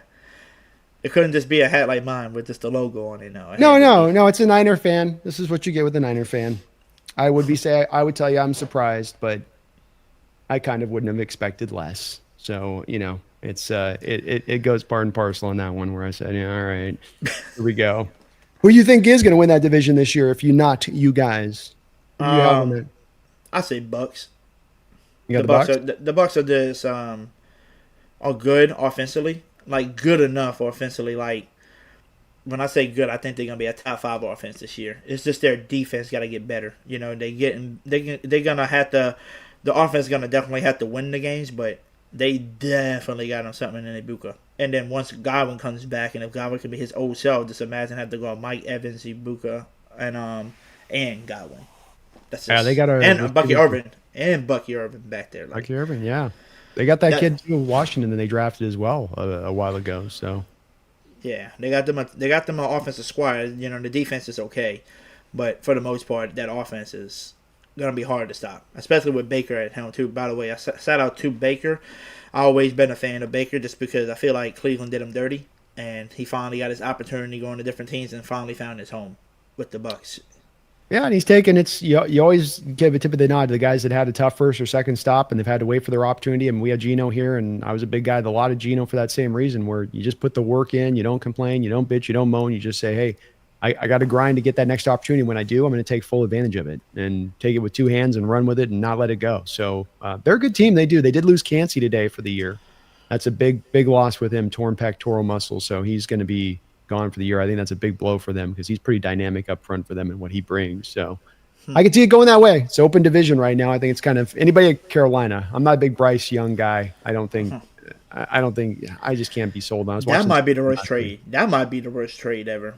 Trading all what they have for him. Cause they traded multiple first round picks and DJ Moore. Yeah.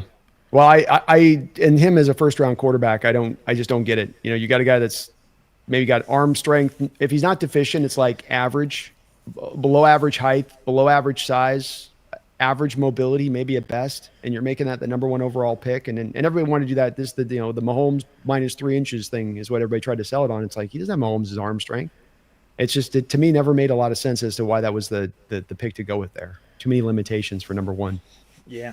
So let me ask you, what's your prediction for this weekend? What you're thinking? Like the score? I think you're probably in about the close place to it. I think that we probably score up around 27 to 30 points in the game. The 21 points that you guys might garner is possible. I could see us kind of holding down because the defense is really coming forward this year. The part that could factor is we don't have Witherspoon or Emawari, so we're down a little bit of some corner depth, but we've got everybody out there healthy defensively speaking. In the first 2 games, they've been very, very impressive for the most part.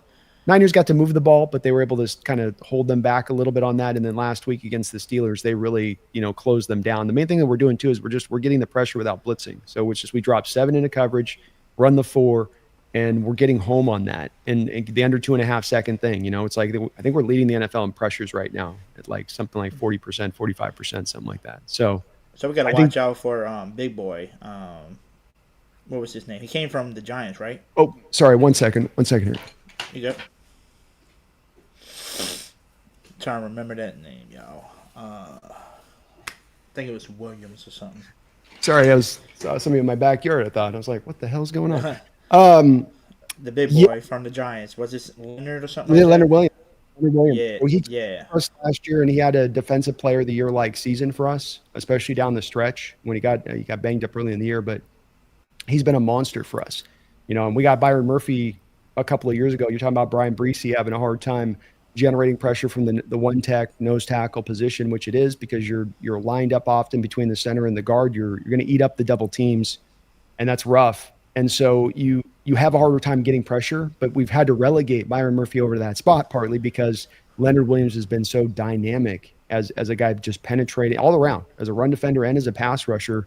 It's like, he's found a kind of another level to his career since coming here to Seattle from what he was, because he was always a hyper talented guy, high draft pick, but he got stuck on the Jets and the Giants, and I'll tell you, I think Hoodie, one of the places that you can look at as a place to like look for guys that I've learned at over time with this, that I think our general manager does this, is look for those players defensively who might be in a situation where they're good players, but they've been on a bad team potentially at times. And you got to really concentrate on what they're doing to kind of pull this away from it a little bit. But you take those guys, can't undersell the fact of being in a loser situation and what that does to the spirit of a good player, and then how that can kind of depress their production within that, to when you put him in an environment where you are trying to go for it, where he does feel like we've got a chance to do something, and then what that can do to kind of invigorate a little bit of that extra passion to in my opinion, it's not like they go, he's going to destroy the game plan on you guys, but just that he's a problem up front, especially for, Ruiz will probably match up at times. We're running kind of under fronts where it's like, we'll go weak side with the nose, and then we'll flip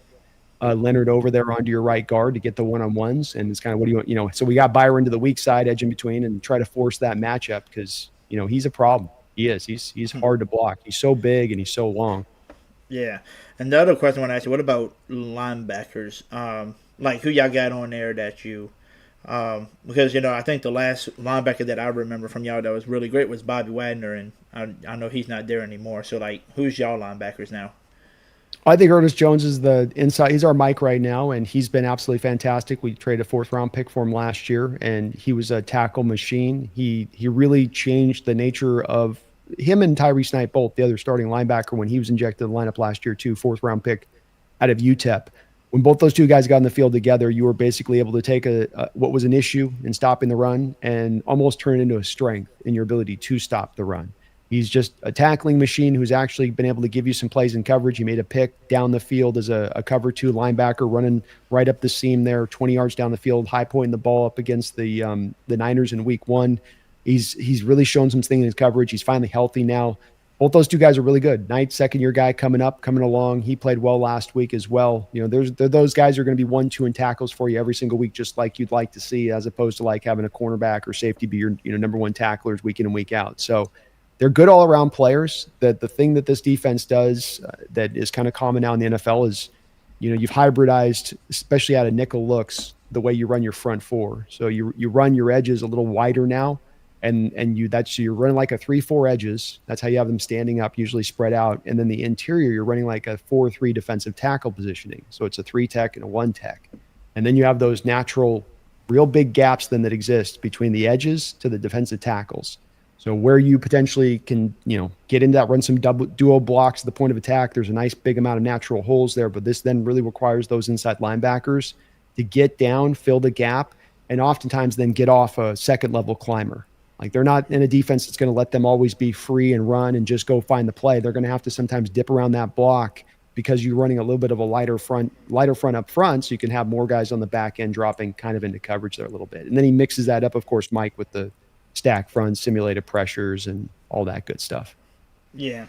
I mean, I guess the last question to ask you is, what do y'all think so far about OC Clint Kubiak? Because us as Saints fans, I know we didn't have much for him to work with once everybody started to go down. But we did notice a pattern with him. Yes, he's got a lot of creative plays. He's smart, kind of like his dad.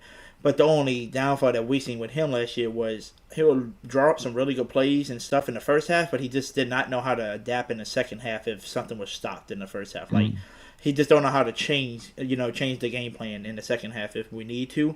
That was, an issue for us last year. So I wasn't sure in the first 2 games if y'all seen that yet or if he's been kind of consistent. Well, I think it's probably a fair thing to raise in the game in week 1. It was odd. We were in a lot of shotgun, and we didn't run a lot of the play action under center stuff, which is supposed to be the real commonality of this. I mean, we just left an air raid offense with Grubb the prior year, which was all about shotgun, and we saw the limitations of that. And he just kind of stuck it with it throughout the whole majority of the game, really, never really pivoting off. Last week, it was the other way. I feel like after halftime, they came back down by 7, and he found some adjustments offensively within what they did, and they were able to score some points into that half. And I am a little educated on this one, having gone back and watched a lot of the All-22 of the Saints last year in preparation for Kubiak coming here. And I'll just say, and I told you this on the Rattler thing, and I think it's the same thing to Kubiak. There was nobody out there that was going to save that situation last year with where the injuries were at, offensively speaking. It wasn't happening. And the thing that you got to look at with Kubiak is look at what he did in that first 6 games.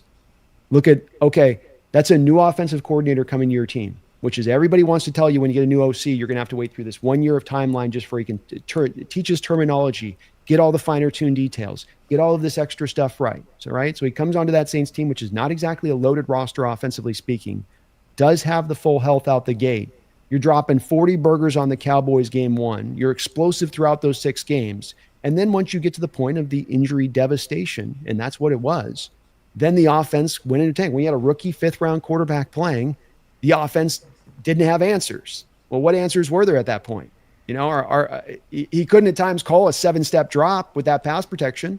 There's certain things that got torn out of that playbook because of those injuries. Once you lose Olave, you've got Rashid Shaheed and Juwan Johnson.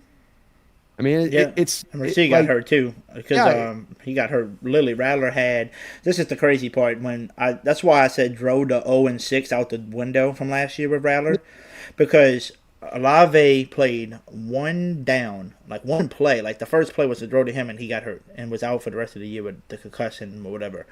And then 2 drives later, Shaheed got hurt and was out for the season. So the dude played 2 drives basically with either Chris Olave and Shaheed. the rest of the season, this dude's drawing to practice squad players and receivers that we got undrafted or drafted in the late rounds, like 6th or 7th round. It was terrible. So that's why I said I want to draw that out the window, and I want to start off fresh this year. So he might be 0-2 right now, but it's not the 0-2 like you seen last year where we were just couldn't do nothing. Like, we actually scoring now. It's just can we put everything together without making a mistake? Because Kelly Moore said we are a team that cannot make the mistakes, because if we make the mistakes and make too many of them, we're gonna lose. We're killing ourselves. Like, we only got a small sample to try to beat anybody that we play against, and if you make those little tiny mistakes, that can ruin the game, because he knows it too. The roster ain't there where he needs it to yet. He knows. He even says it. He knows the roster ain't there yet. So, littler room for error, basically. And I think that is very much the case. And sometimes, look, it's 2 games of small sample size, and 2 tough opponents you're playing, and that part matters. This stuff's all going to kind of shake out over the course of the season and regression to the mean if you were on that one. And I do think your team's going to win its share of games this year, and that it's not a bottom dregs team here that we're taking on this week. This is not a team that isn't going to give us a big challenge on both sides of the ball, especially with how you can attack on offense. And that is a little bit of where the weakness will lie. Wider box, dropping guys into coverage. You throw 10 of those swing passes to Kamara over the course of the game, slash screens, and he might go get 80, 90 yards in the back of that, and then give you another 70, 80 yards rushing. And that could be enough for you to control the clock and keep the time possession and put enough points on there. So this is not a guaranteed win by any measure. I'm not going to look at this as anything close to being a blowout. I think it's going to be close when it's all said and done. We might kind of win somewhat comfortably when we get down to the end a little bit, but I do see this being one that, you guys have enough of a challenge there. And again, I'm consistent on this thing too with the whole Rattler thing, where it's just, I'm low on him, but I'm open to being wrong on it. And you can't tell until you actually get him that real supporting structure and it's really fully locked in. I'd even say right now, where it's like they've invested in the line, but you still do have a rookie left tackle out there for him. It's always tough. You're giving a young quarterback a rookie tackle that he's, the ups and the downs that you got to deal with. But Fuaga is going to be nice for you guys. That guy I loved. He's one of my blue chip guys coming out. He's going to be sensational for you guys in the long term. Love that guy. I don't know about the Penning to left guard thing. That feels more like a salvage situation. And that trade was so dumb on your guys' part. Let's not do that again, okay? No more Roseman first-round pick trades, okay? No, I mean, the one bad thing, I think, where Mickey Loomis kind of sucked, too, and, Dennis Allen kind of had his hands in it, too, was going after big-size players from small colleges just because the size and the athlete they are, but none of them could stay healthy. None of them could make plays because they wasn't healthy, and that's what it's showing so far. It's just like, let's go for big boys and size, but let's pick from a small college that doesn't really play against nobody. So that's where a lot of the mistakes. And to your point, that's where's the rest of the NFL going general manager wise? It's a lot of the bigger schools with the NIL stuff, because everybody's basically now more than ever getting sucked up in like a vacuum cleaner to the NIL schools. So the small school people, the GMs that are looking at small schools is lesser than ever, really, or at least especially picking high in that respect. They just don't trust or have the faith in it because of that. So we'll see with Loomis, man. You might be in for a little bit more. Sounds like he's got a good relationship with the owner, and you may be in for a little bit more bumpy ride. He's not a bad GM. It's just he's had some flaws that have really just kept you guys back. Yeah, I think it's his what word am I thinking of? It's where I feel like you're too, cocky, like I guess arrogant, to where he wants to prove everybody wrong that I can do this. Like, I can win with Derek Carr. I can make it to the playoff with this quarterback that I chose to choose. That's how he is. It's just like, how about you just don't put your hands in the thing at all? How about you sign your coach that you believe in? Okay, so you think Kellen Moore's the guy. Let him pick his people. And then when you go to the draft, let him and his team draft, not you as a GM choose and say, well, I believe this is the guy. No, let the guy that you hired that's going to be coaching these players pick. And I think that's what he needs to do, to sit back as a GM, let us rebuild, and give Kellen Moore and his coaching staff all the tools they need, and just let them be the ones in charge of the players. Just sit back and just be a GM and relax and manage the money and stuff. Other than that, let them pick the players. Yeah, I think that is a very important new age kind of approach for a GM manager to have, because I think the old school was a little bit of like, you will coach the players I give you, and this is what drove a lot of coaches that, of course, then want the mantle in the 90s and the early 2000s to also be the general manager and the coach at the same time, because that they were like, I don't like that. This is stupid. This isn't a smart process the way you do it. And I think that you come to hopefully have a general manager who can find the perfect middle ground here where he still has that control over the top of the coach. I don't like coaches having general manager power, but that he is really connected in his process to his coach on those players, like you say, and that he's actually grabbing these guys that are truly ones that they're buying into and not forcing them. And that's our general manager has this kind of uniquely so built in because his situation was that way with Carroll, where Carroll had more power than him throughout that 15-year period. Now he has the power right over McDonald, but he understands, I think, a little bit in giving that rope that you have to your coach to allow them to have that ownership. You got to do it. Yeah, and I guess to ask you, how did y'all feel about that? Like moving on from a guy like Carroll, who was there for a long time, and won Super Bowls, which like, how do y'all feel moving on from him now, finally? But I know he is older. Like I heard he's the oldest coach now in NFL history. Yeah, I think that it's a little bit like with Loomis there in the situation of when you have a guy that's given that amount of time after having some great success, do they get a chance to just write their own ticket? I don't think so. It's not my opinion. I think that there does come a place where you go, okay, we've learned that we've run this through a couple times. We've spun it around a few different circles. It's not hitting here. We're not catching lightning in a bottle. With Coach Carroll, there were things that had added up over time that were tangible things you could point to that weren't being corrected. Coach gets things wrong and they kind of change in what's getting wrong. We tried this, we adjusted. Now that's wrong. We tried that and we adjusted that. Now, well, this is wrong. If that, you can maybe understand it because they're at least trying to kind of figure out how to maybe modernize and move with the game as it's constantly evolving. But with Coach Carroll, there were specific things.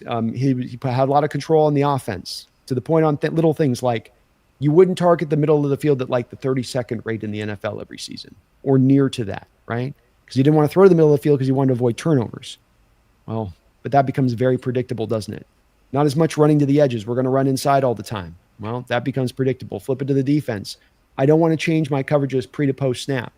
Well, that becomes very predictable for the opposition. Then know that what coverage you're showing me prior to the snap is what the coverage I'm going to get post snap. He didn't like the blitz. Well, that means my front four needs to get pressure for me to have success. If they don't get pressure, I'm not going to have success. But you don't have the front four guys getting the job done. So there was things like this that just kept wash, rinse, repeating year after year after year. And it got to the point where you just go, he's not either capable of fixing it or wants to fix it. That there was almost a sense of he felt like the sports cylindrical, and that, okay, well, my defense ain't working today, but just give it enough time, it'll come back around to the other side and it'll start working again, because you're watching it right now, right? You had the cover two shell thing happen. Now running the ball has become more important with the cover two shell, lighter boxes. Well, what's going to happen from that? You're going to have the safety come back into the box. Well, then what happens from that? You get back to the old Coach Carroll defenses, cover three, single high safety stuff, right? So he's not kind of wrong in that sort of, it will cylindrically get there eventually. He's just wrong on the timing of when that was going to happen. And he was on the wrong end of it, wanting to run those kind of defenses when at the time when everything else was moving in this different direction. Oh, yeah. Last day, did you want to, after the game, it doesn't have to be Sunday, but maybe like Tuesday or something, we can kind of link up again and kind of do like a review, like a recap. I'm down to possibly do it. It probably would need to be for me maybe a Monday because the Tuesdays are just tough a little bit for me on that next week, but maybe a Monday if you've got it. I'll be in Miami Mondays and that's my birthday too. So we can probably do it during the day if you're free during the day. Let's put a tentative down and reach offline and see if we can get it coordinated. Because I definitely Mondays you'll probably be freed up on that. Tuesdays just it starts getting crazy during the week on that at that point. So yeah, let's do it. I appreciate you inviting me on. Oh, absolutely. And it'll be second of another time here in the future with you, not just on Monday, but obviously, like I said, I think we're going to be playing again here in the future, again next year with it. And I love having you on, man. And I really appreciate you, taking the time out. I know you're busy during the year right now, but it's really appreciated. People do tend to love these behind enemy lines. And I tell you, nobody knows the perspective of the team like you do. I can go and look at, people that do the general following or whatever, but there's always the tidbits you're giving in there that are just stuff that you can't get otherwise, which is really appreciate. Just get you a better understanding of this matchup walking into it. You know what I mean? Yeah. It's just like a lot of people, like you said, you kind of low on Rattler. I'm more higher on Rattler, and it's just like y'all, like, what do y'all see in a guy like Jalen Monroe being drafted? You know what I'm saying? Because you got Sam Darnold right now, but I feel like Sam Darnold, the reason why he was really successful last year was because of the great the head coach over there, Kevin O'Connell, just because he's, made him. Because before that, everybody knew Sam Darnold as I seeing ghosts on the field. Like, that was the last Sam Darnold I knew before Kevin O'Connell kind of changed him up, and he played really good with the Vikings last year. So getting him and then drafting a guy like Jalen Monroe. Like, do y'all ever see Jalen Monroe being the guy, or you just see him just being like a kind of like a Taysom Hill kind of play like us, like a guy that's gonna be using to do like RBOs or something like that for y'all? Well, I think it's as you've talked about with Rattler and the outlook of that and the way people look at good, bad, the other, what about the supporting cast? I think there's a lot of that goes on with Darnold. I walked through this just with Geno Smith. I came here with Geno Smith watching that guy walk in and the fan base was not in on him. You're moving on from Russ for Geno. This guy can't do nothing. He's the Jets guy. That's who he is. He's the Jets guy. But then he came in here and he had 3 really good years. And he actually was a really good quarterback. And it wasn't always easy for him to have that success. And I think what we do when we look at these quarterbacks is we sort of say, let me throw him in the deep end of the pool. If he doesn't swim, then he sucks. Let me throw him in the trash heap and move on to the next one. I think it's kind of a broken mentality on this sport and our outlook of quarterbacks. I think it does extend to teams, and that teams make the same very mistake. There's a reason the Jets have multiple quarterbacks in the sport right now. They're actually having success that have come through there because they didn't have a proper environment and structure to let them have that success. I think it's the Tom Brady Mahomes factor that's really just like broken people's brain, because we've had 2 GOAT-like quarterbacks back-to-back come through and kind of dominate the Super Bowls. And so that makes everybody think you've got to have the superhero quarterback and that's what this takes. I don't think it does. We won a Super Bowl without a superhero quarterback 10 years ago. It can be done. The Eagles just won a Super Bowl without a superhero quarterback. It can be done. I think Sam Darnold's got the ability, if you give him the supporting cast, to be a top 10 quarterback in this sport. I think a top 10 quarterback can win you a Super Bowl. You got to give him that support. He's not going to do himself on the thing, but I do think I push back on that and that thinking with it a little bit, not to you, but just in general to the outlook of Darnold. Because again, I've just been down this road so often where I'm seeing it. Baker Mayfield, how many people were ready to throw him in the scrap heap, right? And say, that guy's got nothing left in it. That guy, now he's throwing 41 touchdowns a season out of Tampa Bay. The environment matters, man. It really does. With Milroe, the key with him and the key that you see with a team like Indianapolis Colts making this mistake and that they can't help themselves is that quarterbacks come in varying levels of readiness to be able to play. Spencer Rattler had a very long college career with a lot of college starts. He was more ready to get out there and start being ready to play. He had a more advanced game to go at that point. A guy like Milroe's got a lot to clean up. He's got a lot of natural talent, and the upside is insane on the kid. It is, but he's also quite a bit of ways from that upside, and he's got a lot that needs to get done. And I'm really in favor of that Aaron Rodgers kind of approach to it, where you take the true 2 years, because the rush here, Hoodie, is just to get these guys out there. That's the push. The rush is just see what you got. And I keep going. Why is that? Why is this the common thinking? We know these quarterbacks are coming out rawer than ever. Tom Brady himself talked about this. If these guys they're not advanced. They're in these simplified offenses that cookie cut everything for them. Why is there the rush to have to understand right now what you have? Why not give them that guy 2 years as a pro just to sit and learn and dive through film and refine mechanics? So we'll learn in 2 years what we have with him. I wasn't the biggest on the pick in the moment because there's some things that are inherently a part of his game that, in my opinion, Hoodie, there's things on quarterbacks that I don't know come forward even if you do all that training and all that stuff. For instance, arm strength. I don't think your arm strength goes much further past what it is coming into the sport. Maybe marginally you can uptick it a little bit, but it is what it is. Processing. Can you process? Can I drop back in the quarterback and go through reads, feel pressure around me, do both of those 2 things at the same point in time? Or am I kind of like I can't chew bubble gum and walk kind of thing? So there's some of that's there a little bit that I worry about with Milroe, but the talent's undeniable, and they're going to give him that time. And this is such an unusual situation where so many organizations out there over and over again just they can't help themselves. They'll tell you in the draft, Hoodie, they'll be like, we know we need to give him the time. We understand. And then they get to like week 2 and they're like, we got to see what we got. And buddies, you guys, what about the plan? Which is good to see with you guys with Tyler Shock, though. Again, he is a little bit as well. Older prospect. I know the injuries robbed him of playing a ton in college, but another guy, though, that when you are taking him, you're kind of taking him with that should be kind of getting close to ready to play here. I shouldn't have to wait till he's 28 years old to say, like, okay, he's had his 2 years on the bench. Now at 28, he's going to come out to go. It's got to kind of happen quick at that kind of play. But every prospect's different. Yeah, everybody's What's your different. Outlook on it?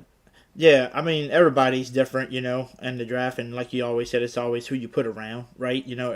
Some people need more time to develop. Like Rattler, I believe a lot in him just because this dude's been through so much adversity. It's just kind of like reminding me a little bit of a Baker Mayfield, where he had the hype coming out of high school. He went to Oklahoma and they had the hype. Caleb Williams wound up, beating him out for that job later on. He goes to South Carolina and kind of changed his whole perspective and his whole attitude. Like, he went from being a cocky Spencer Rattler to, more just laid back. I just got to do what I got to do to get to the league now. I lost my job to this guy, Caleb Williams, and playing with one of the worst offensive lines in college football, and only having one receiver in Xavier Legette, who you don't really hear that much anymore, as much hype when he got drafted since then. And that's who we had to work with. And at one time, they were projecting him to be a first, second-round pick. He fell down to the 5th round when we drafted him last year. And a lot of people were saying the reason why he fell so far was because they was not for sure if he could lead a team, because they were still judging him off the high school videos of him being cocky and saying stuff to teammates and stuff, and they just wasn't for sure if he was going to be that guy. Well, he fell to us, and with him having that chip on his shoulder, being drawn into a dumpster fire, doing everything that he went through, with college, and then now losing another new head coach and getting somebody else in here, and then them drafting somebody because they don't know you like that, and having to compete and still win that job. I just feel like he's playing with a chip on his shoulder, and he wants to show everybody that he can be the guy. For the future, just like Baker, you just got to get the right pieces around him, and you got to give him time. Hopefully, that ain't the case where they just give up on him like the Browns did on Baker, and then he had to go to a right situation to help him. Hopefully, we can just build the situation around him. And so, because I feel like he's really could be that type of dude. You just got to give him the support and cash. But, like they always say, time will tell. We really just don't know. But so far, what I've seen out of him, I really like him. He's got a lot of good, traits, and he's got a lot of things I really like about him that you've seen in other quarterbacks that we didn't have. We wasn't going for it because when Drew Brees got older, his arm wasn't there. So we were just throwing short stuff. Rattler can throw deep if you need him to. He can throw on the run. He can run out of the pocket. His pocket awareness is really good. Those are the good things that I like to see that some quarterbacks didn't have. Derek Carr, terrible pocket awareness, could not run out the pocket. So when you see stuff like that, it just makes you excited. And now it says, okay, now who is it going to be for the future? So far, they rolled in with Rattler over the guy that they drafted. So I'm just ready to see who they pick for the future. Is it anybody on the roster, or is it somebody that they planning for? Because there's a lot of rumors going around that Nussmeier, the offensive coordinator, his son plays for LSU. Will they keep him in Louisiana and be the next quarterback? We don't know. So it's just a lot of rumors, going around on what's going to be happening, who's going to be the guy, the franchise guy in New Orleans, and who will be that guy for Kellen Moore. But we're still waiting to see. I think it's going to be hard for them if they're in that spot where they're picking with one of these top guys up there. And this is a draft that it may not be fully to the one that was a couple of years ago where you got 6 first-rounders, but it's going to be better than last year's draft. You might be saying 3 guys that go in the top of this draft would have gone number 1 overall in the prior year's draft. That has a real potential of happening, / there might even be more than that. And so it'll be interesting to see what the Saints do sitting at that territory and that point with that option, and how we'll learn a lot about their conviction at that point with Rattler. And if he has that solid, but where you guys at? Well, here's where the rubber meets the road, because you go grab another quarterback after taking shock with Rattler being solid at that point. It says you're absolutely not buying into, and they'd probably be having a trade of one of those 2 guys, and probably Rattler at that if they make that pick this offseason at that draft. So kind of a crossroads that'll probably come up at that point. Oh yeah, for sure. I forgot about Nussmeier though. That is a connection that's you gotta give some weight to that one, don't you? Yeah, because that's his son, and he's projected to go in the top 5, top 10 picks, as one of the possibly. A lot of people are predicting him to be a, Heisman winner this year. But with the first 2 weeks, first 3 weeks so far in college, he just hasn't been doing that. But now there's reports coming out that he's been injured, and he's just been playing through it, trying to get through it. And they said they gotta wait till the bye week to finally give him some rest time because they're trying to, make it far. So it kind of makes sense why he's not looking like the old Nussmeier that can sling it. It's just been short stuff. You ain't seeing nothing deep. But it kind of makes sense now. So that's just kind of rooming around because he's at LSU. Will they keep him in state and make him go play for the Saints because his dad wants him? His dad knows him. That's his son. I want my son as my quarterback.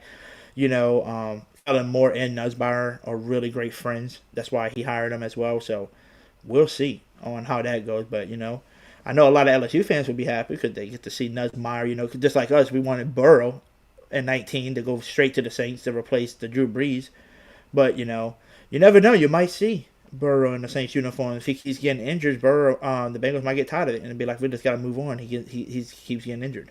So we'll see. He started squawking last year, didn't he? So they signed his guys, but he was definitely squawking this offseason about, getting a little bit tired of the Bengals' ways, and they've blown out star quarterbacks before, like they did with Carson Palmer.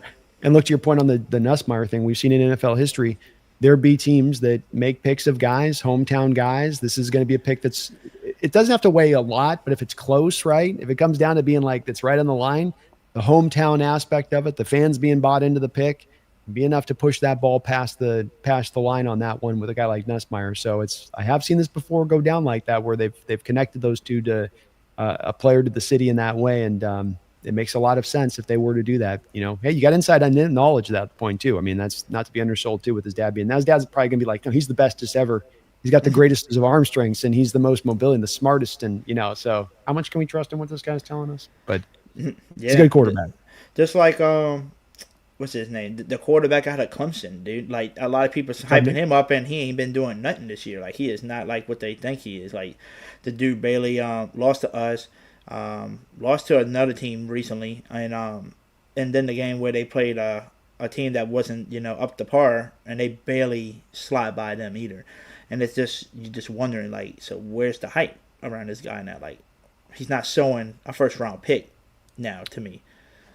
Yeah, I mean, it's tough. It's early in the season, and I mean, with Klubnik's tape, the tape last year is really good, so he's got a year in the bank, and that's the benefit, I think, right now that we're seeing with the NIL money that's giving you teams the benefit that you didn't used to have, is that last year you would have had, maybe a Klubnik type coming out, and then I don't think he was necessarily eligible, but that these guys are staying now a little bit longer in college, and that gives you that extra time to not only discern what you got, but also to let the guy develop truly and have the time to get the starts he needs to be better prepared to go to the NFL level. And Nussmeier's going to have 2 years of starting, and Klubnik and Aller and all these guys. And remember, for years there, we'd have guys with just 1 year of Anthony Richardson, 13 starts coming out, when he did. So it's, at the very least, I think the more data you get on this stuff, the better your chances of picking the right quarterback, because you have enough of those data points to go off of to say he should be or shouldn't be, successful. But yeah, Cade's had a bit of a rough start, but I'll tell you, man, the tape last year was as impressive of any of the quarterbacks coming into this year's class. He had some absolute dimes he was putting on, and I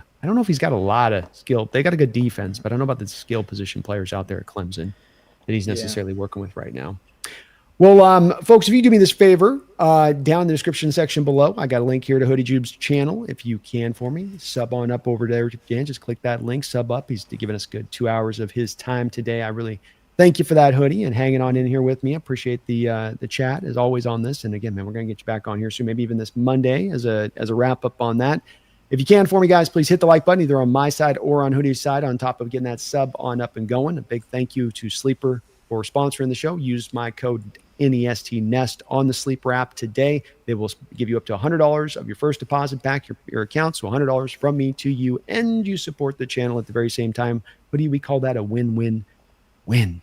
So limitations do apply. Check for their terms and conditions in the state of Washington. That is going to be opening up this October. There's been some restrictions in the state there, but this thing's going to go wide open in October 1st. So do keep on the lookout for that.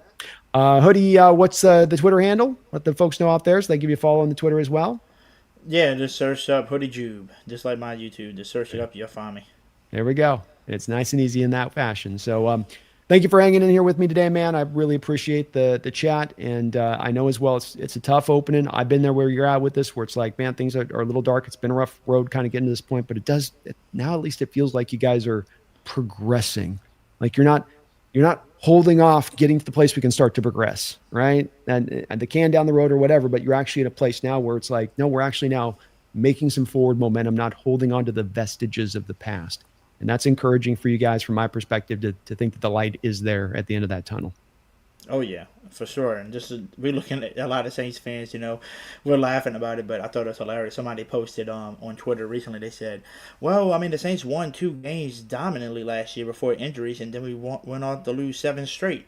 They said, well, we started off 0-2 this time, so maybe we're going to 7-game win streak. Who tells? Who would know? That's what they were saying. It was like, imagine it just being swapped, but I thought of it, like, okay, that could be a good scenario, but I doubt it. Hey, the NFL is highly, highly unpredictable. I've learned that just through the first 2 weeks of the Hawks team, and it's one where your knee-jerk reaction is to go to those, we're this, we're that, trying to determine, but it's so much more of you got to ride the ups and the downs of the year. Yeah, every game does matter, but it's a long NFL season, and if you get hot, if the momentum's right, the injuries, can sometimes be that determining factor if they can hold better. And certainly you're holding better here through the first 2 games than you were last year. So I think there's a lot of reason here for optimism for your team and where you guys are moving forward. Even this upcoming season, is I'm not as low, even as though I know I'm a little bit skeptical with Rattler. I'm not as low on the team, and I don't think Rattler's bad. I think he's definitely a functional quarterback for what he can bring you out there. And kid's tough as hell. That alone, makes him easy to root for because he's just willing to stand there and let it rip. And he's gotten blasted between for last year and his time out there at South Carolina. He's taken a whooping, So you got to give the guys some props on that side of it. Oh, yeah. Well, thank you for hanging in here today. Thank you guys for watching. I really do appreciate it. I will be back in an hour on the NFC West Roundtable wearing this ridiculous monstrosity, this ridiculous abomination. Look at Hoodie's face. Look at the sadness he has for me in his face right now as he knows what it is. Imagine you have to wear a Carolina Panther hat. You could have been wearing this instead. This would have been even better. Well, if I wasn't dealing with a rotten Niner fan, then that would have been the case. If I was dealing with somebody that actually, was not wired to be a little bit evil at times, maybe I would be able to just have a regular old Niner hat. But this is the way it goes, and I'm not a welcher. So I will stand true to my word. Check in an hour for the humiliation ritual for yours truly, as that will be fun. I thank you, brother. Appreciate you. We'll get you back on here soon. Folks, hit that like button, sub on up. We're almost to 20,000 subscribers here. But beyond all that, please don't you ever forget, go Hawks.